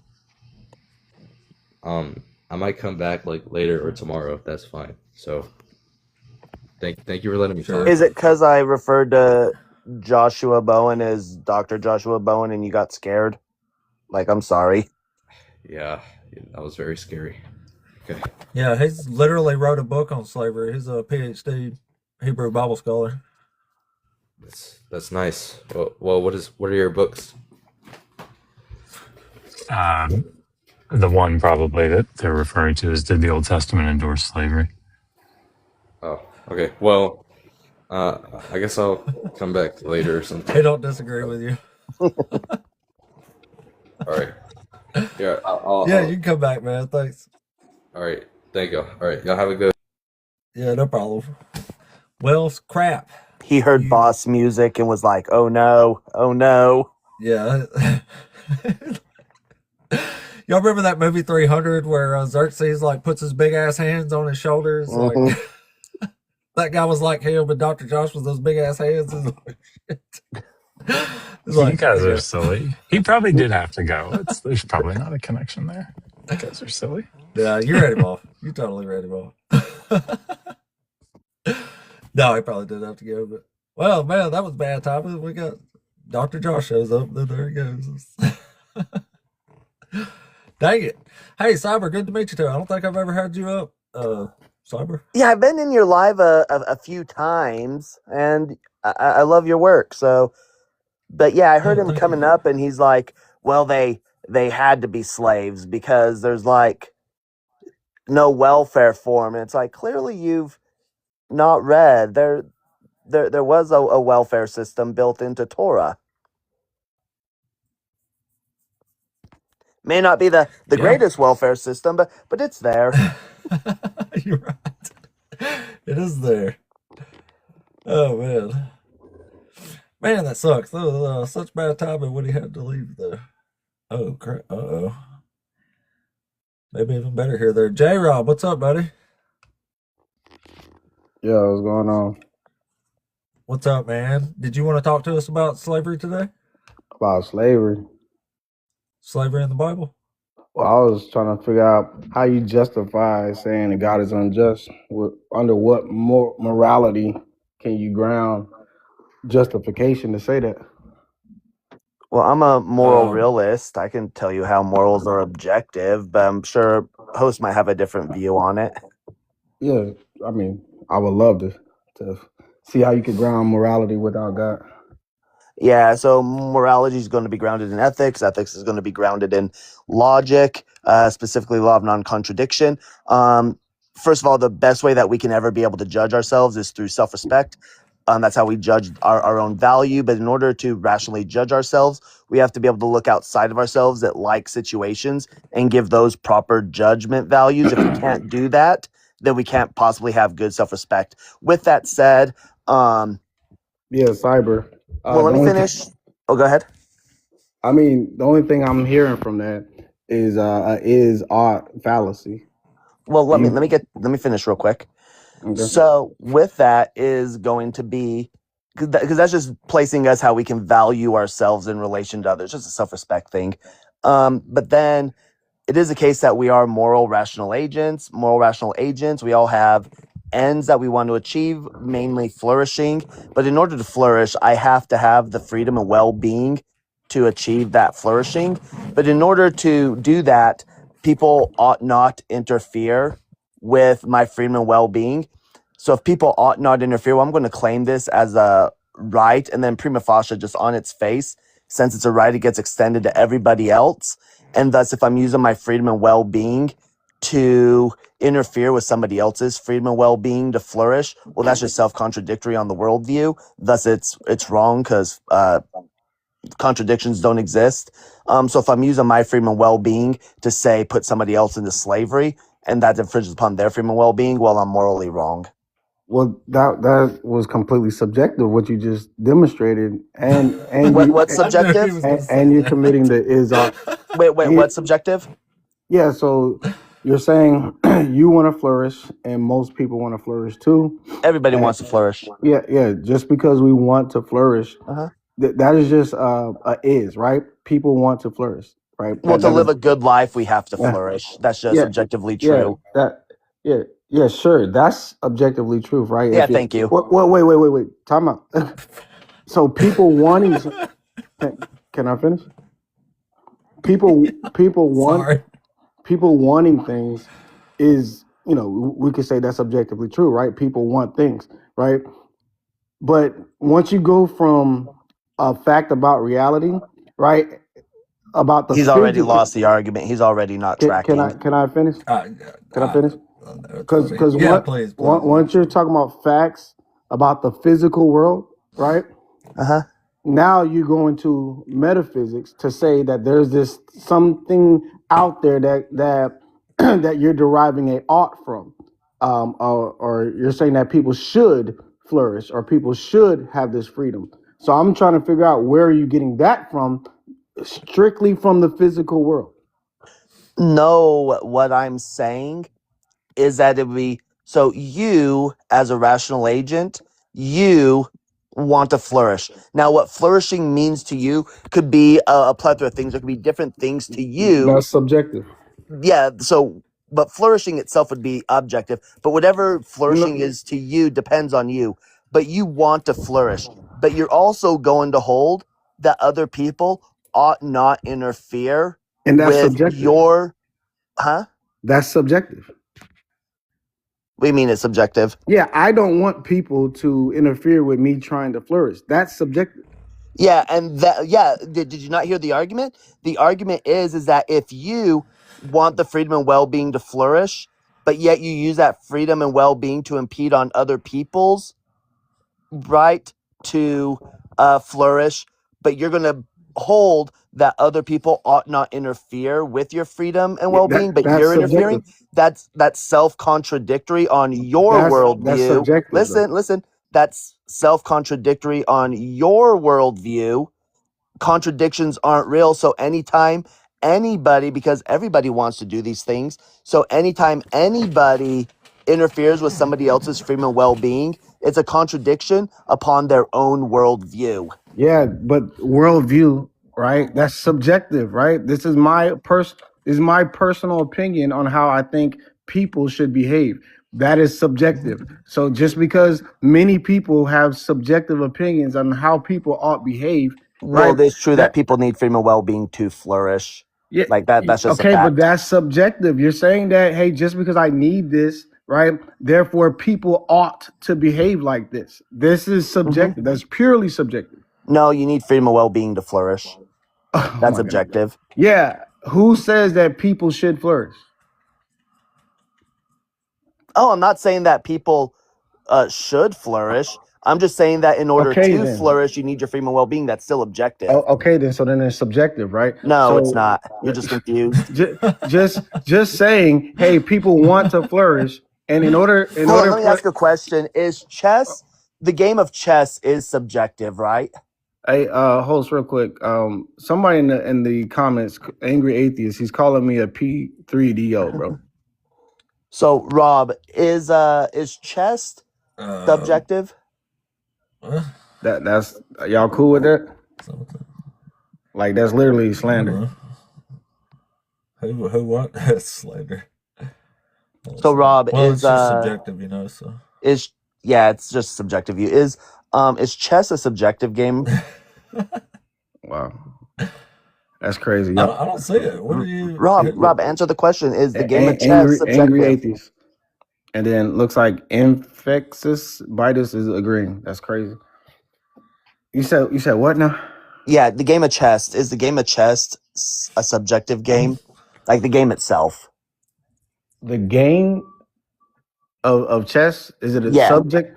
Yeah, like if the human, right? But there are moves within chess that are objectively bad moves. That if you make these moves objectively, you will lose the game. Yeah, obviously.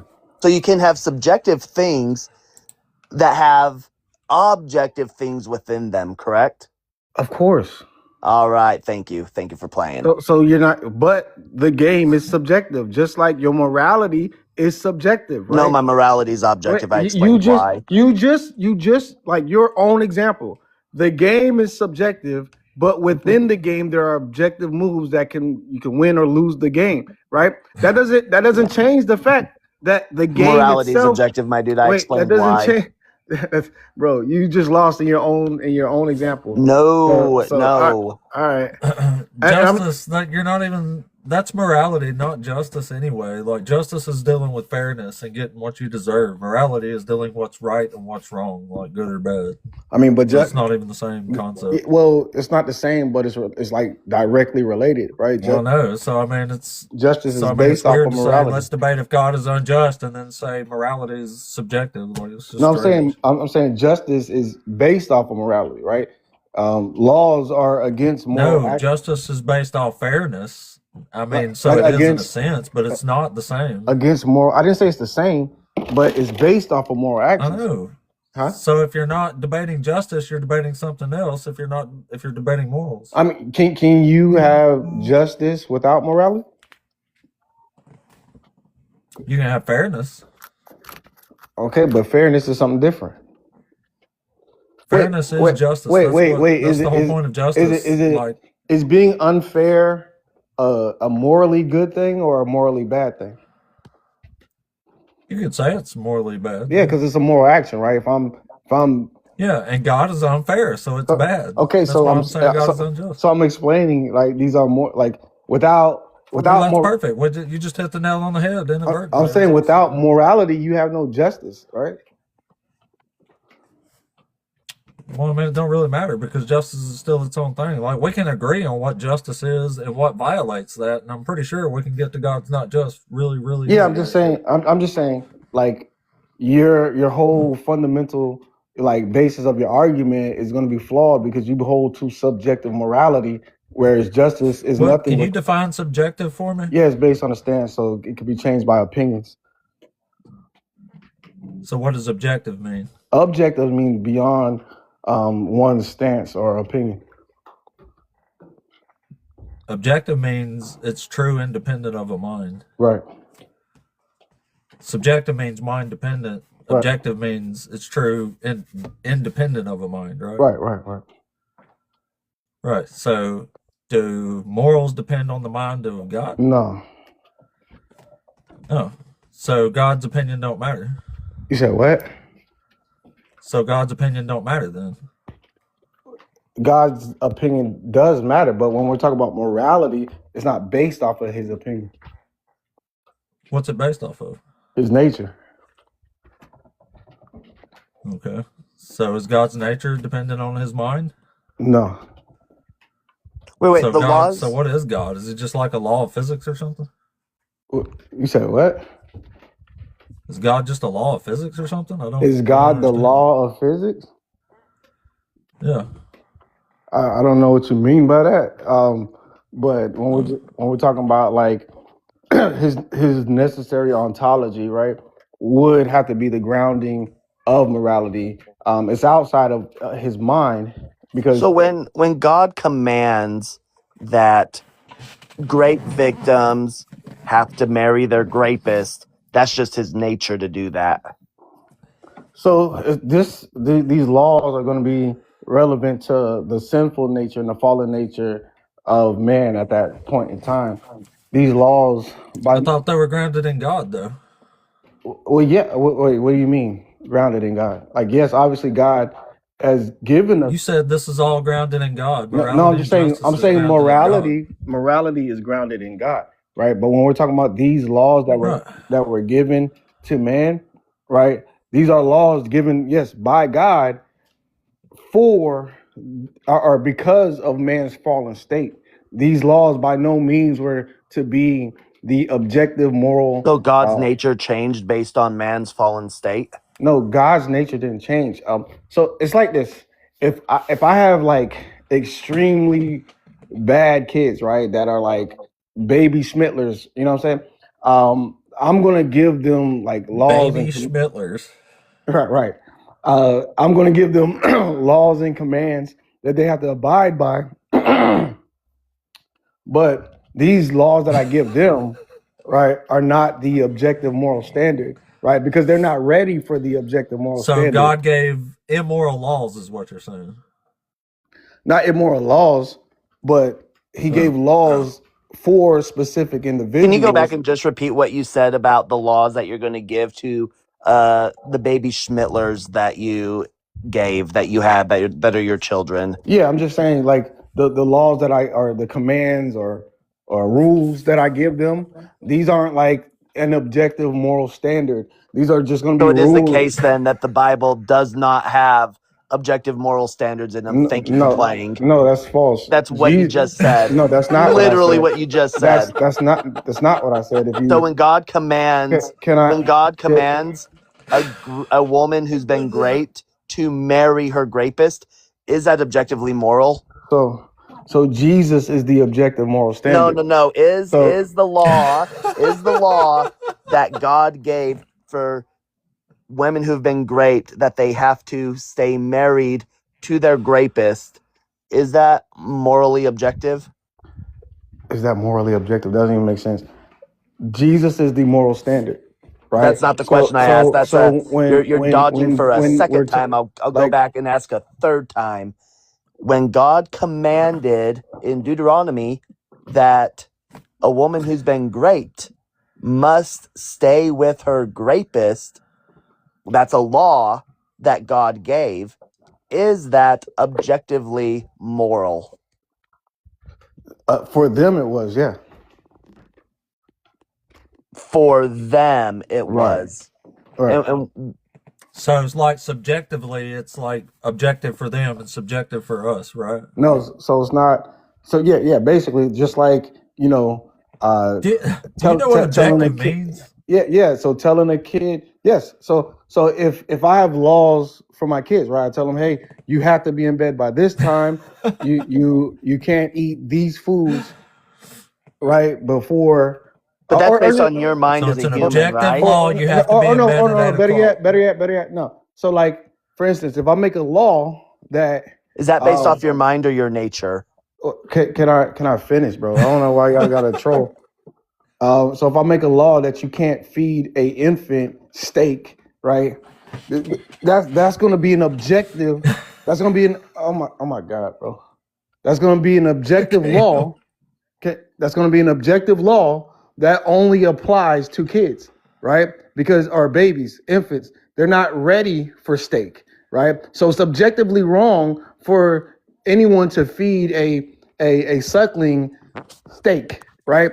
So that's how this works. So the Israelites were commanded that the woman who's been great, she's just not ready to, be told that you don't have to marry it. She's just not ready for that. She's an infant, I didn't say that. and just not ready for that. I mean, y'all are really good at straw manning, but no. Well, I'm correlating that to the analogy you used. No, this is the analogy you used with this specific law. Yeah, an analogy is simply to illustrate a concept of a point that I'm making. That's supposed to be analogous. Yeah, oh my God. Look, if you're talking analogous. objective or subjective, Yes, though, I'm talking about just yes I'm or talking no. about the That's all law there in is. general. I'm talking about the laws in general, where not like an objective moral for every human that will ever exist, but they were strictly. The Bible says that they were a schoolmaster, But right? that's God's nature, though, right?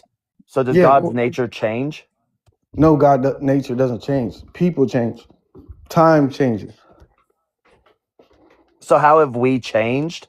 Yeah. So by the time Jesus comes, right, it's going to be a far more literate time period. There's going to be a lot more.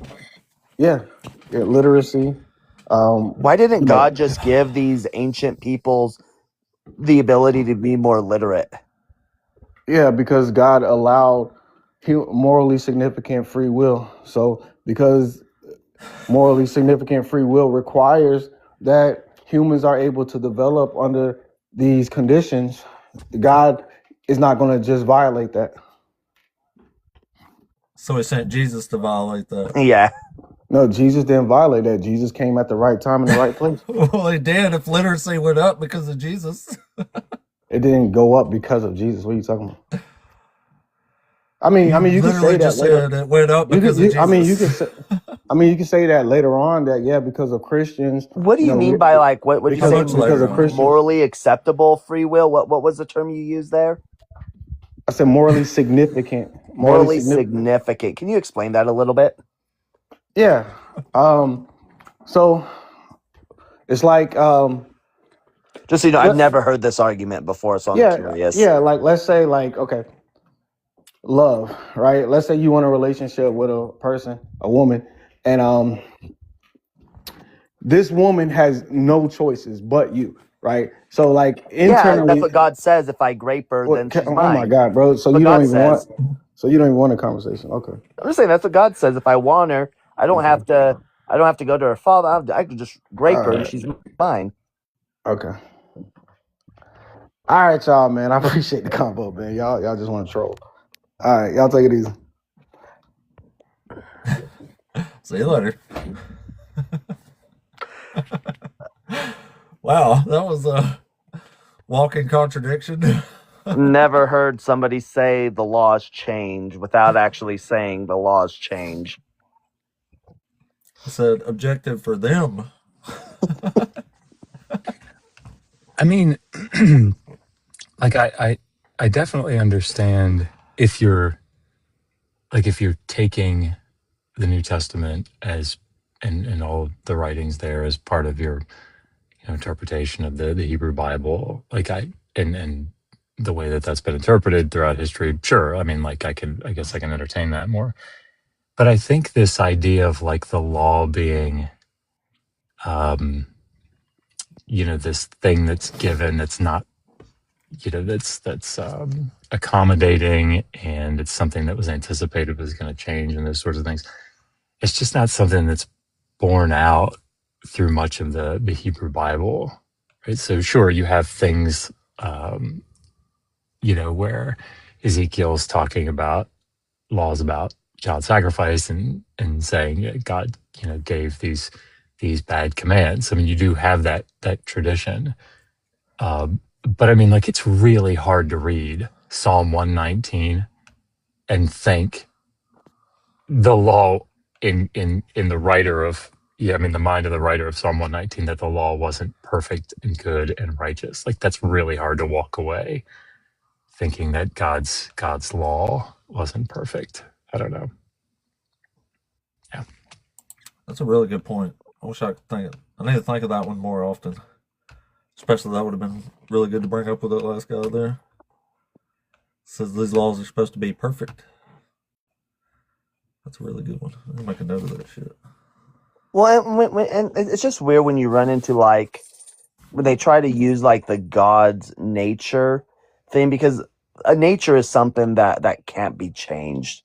And so if the laws are like grounded in this, well then you're either gonna have to show me that like God's nature is suddenly changing, or you just get into some goofy words that just aren't gonna make sense, or just not gonna word.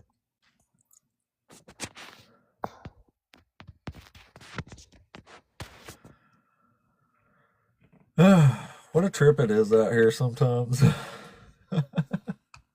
Now, are you a moral subjectivist, though? Because I usually like to... I'm a moral realist, but if the host believes that morals are subjective, I'll usually hold on to their stance just so it doesn't, like, derail their live. I don't know. I'm probably actually more of a same as you, but for the sake of the show, I'll just say it's my opinion. Just That's call it fair, that's subjective. fair. It's I think it's easier to argue from the other side there anyway, or from that side. I mean, I realize that like philosophy is obviously not my thing, and I'm sounding, I'm sure, very unsophisticated in what I'm getting ready to say. But whenever I hear these discussions, the first thing I think is, please go talk to a philosopher of ethics. But after that, I think, I don't know. Like, it doesn't seem to me that even if morals were subjective, that therefore means that it's useless.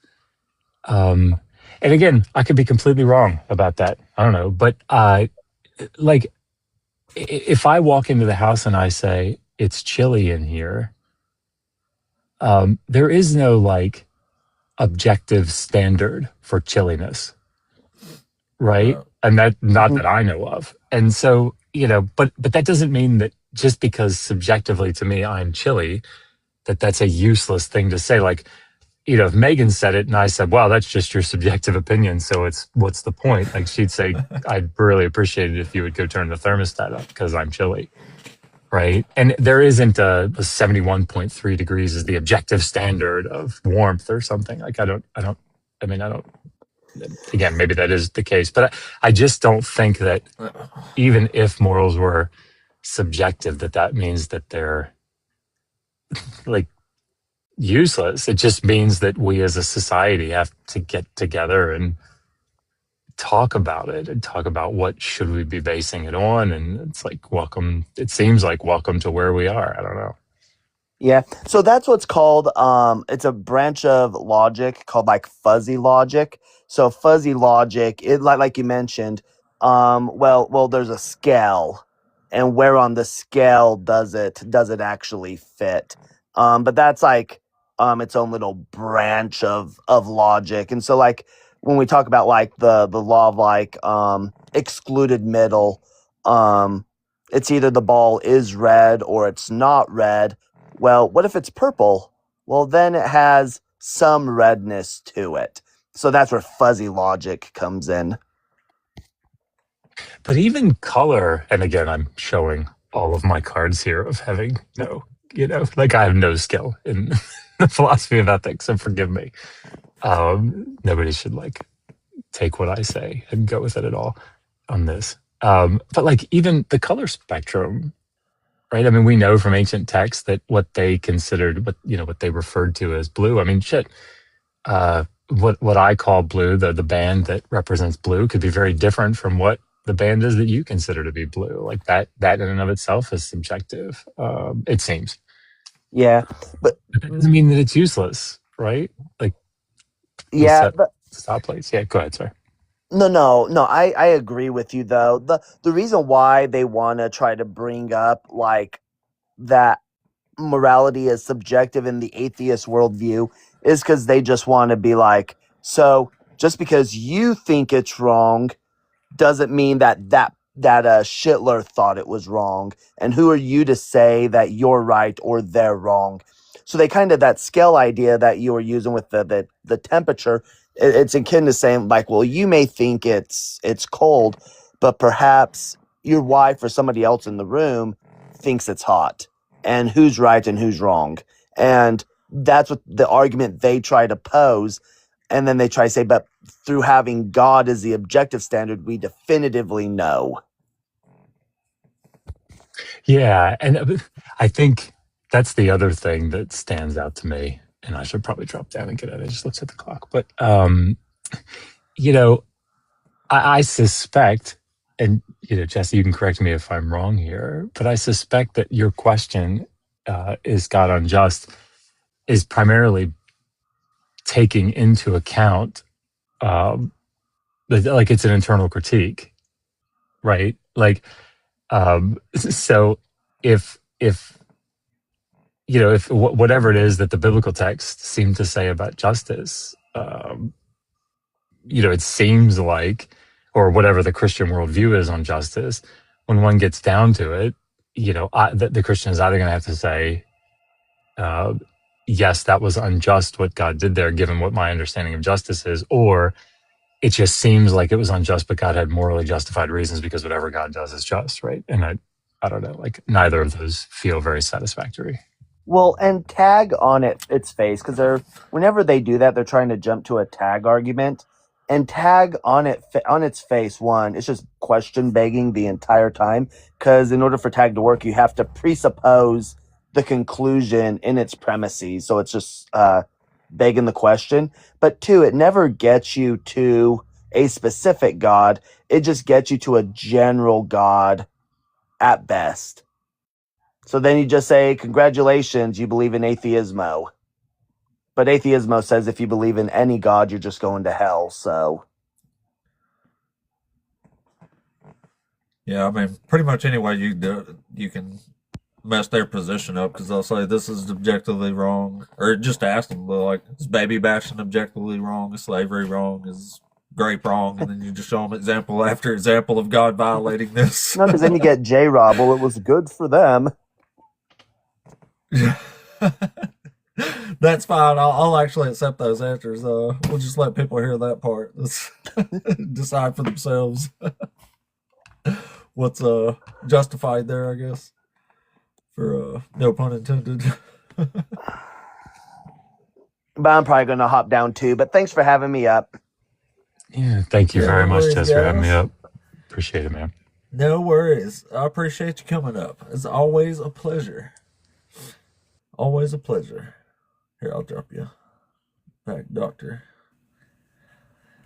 Yeah, all right. Well, I'll tell you what, I'll give it 5 minutes here. We'll give it till 10 o'clock Central and see if we get somebody else to talk to. And if not, I'll chop today out as an episode already. That was a pretty good day. We had some good conversations. Nobody drove me to up the wall, I guess. That's good.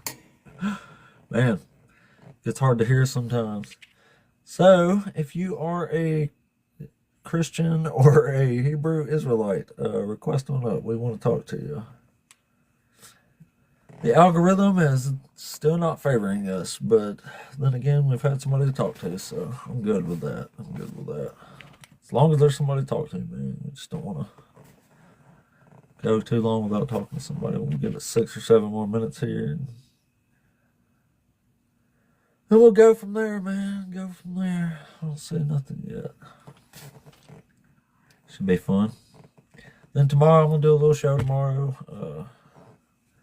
Then I'm going to be playing a video game the rest of the day.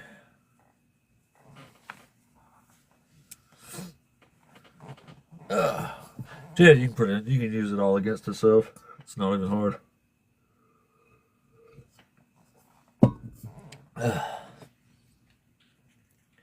You can use it to say about whatever you want it to say, really.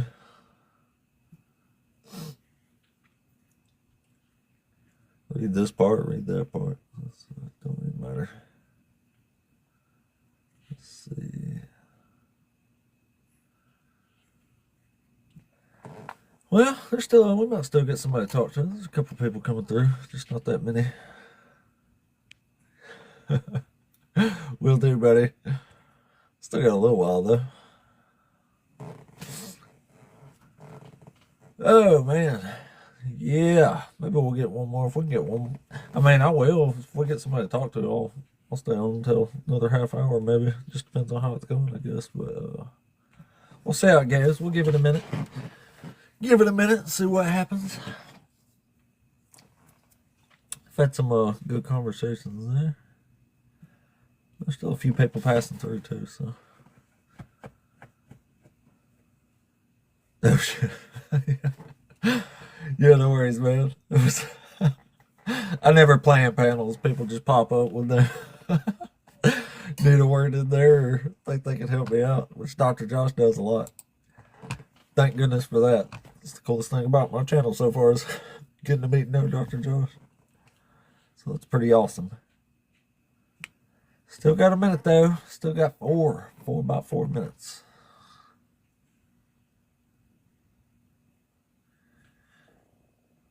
Shroud.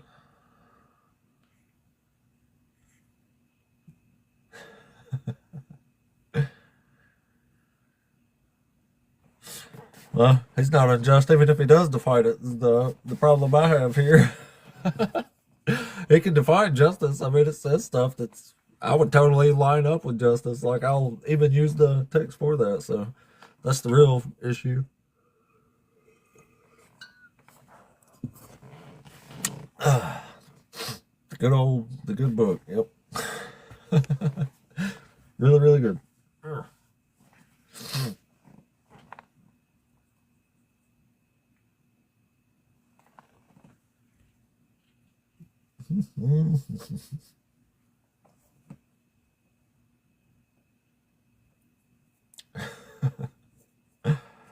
Goodness. Still got a few minutes. See if we can get somebody. No, but still got to watch on out. I'm gonna blast on and Resident Evil.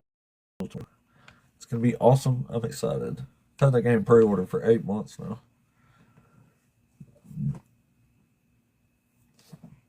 Excuse me. Well, come on up if you're passing through. No wait at the moment. No wait at the moment. Well, somebody's going to wait till the last request up. Feel like I'd be ready to go by then. Still been a really good episode either way, though. So, not at 2 hours, too. So, that's good. That's good. I can deal with that. I can deal with that. And I will. And I will. Also, if you have a YouTube channel, throw me a little support over there. I have a 2U channel also at Apostate Up. Yeah, man, might as well. We still got a minute, so if nobody's requested up by whatever you might want to ask, then we'll chop it on out. I'll do a little something for everyone on to work. It's raining like crazy outside.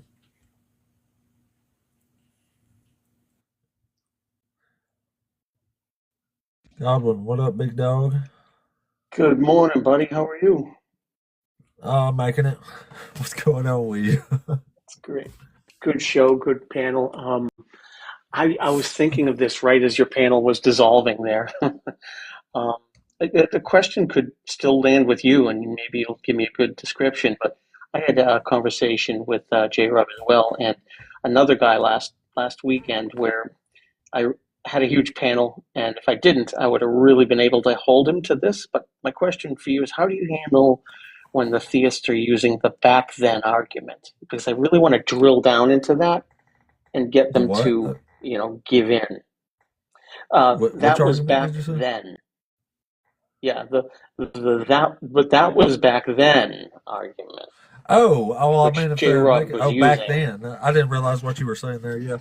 Yeah. So I mean, sorry about that. There's no objectively back then. It would be that would make it subjective, because I mean, if it's objective, if it's wrong now, it's wrong then. You know, it's what I just That's say. Good. Yeah. I mean, if they're arguing get objective terms, like there's no objective didn't change. You know what I mean? Like it didn't become. Just don't work like that. Yeah, what have you found that they answer? Cyber probably could have gave you a better explanation on that than me, but that's usually what I say. Yeah, that's good. Yeah, well, one man's objective is another man's subjective, Right. So, I mean, I would just say, so it was objectively wrong, or it's objectively wrong now, it was subjective then, and then they'd be like, no, it's subjective. Say, oh, it was objective then, it's subjective now. Like, it was one or the other, you know what I mean? Like, that's good. Yeah, that's good. Thanks, man. Just kind of wanted your opinion on that. All right, well, you have a good one. Thanks for having me up. Back at you, Big Holmes. I appreciate you. All right. Thanks for coming up. All right. We did not get another person up, and it is 10:01.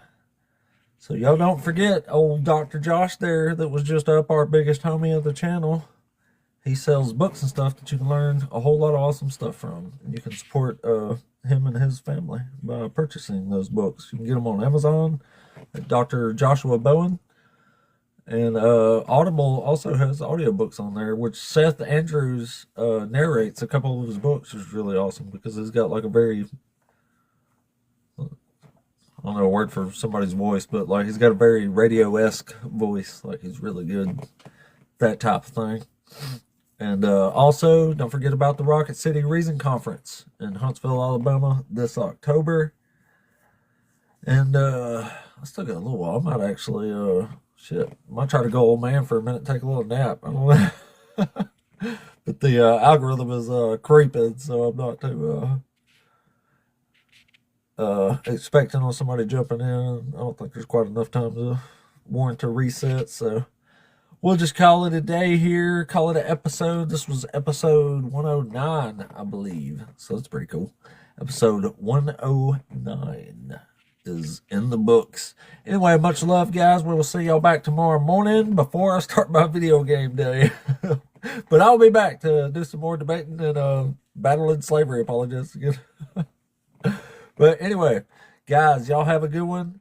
We'll go raid somebody. Maybe Christ Before Jesus is on. Let's throw Christ Before Jesus a raid there. Guys, much love. Yes, it was a 109. Thank you. Much love, guys. We'll catch you.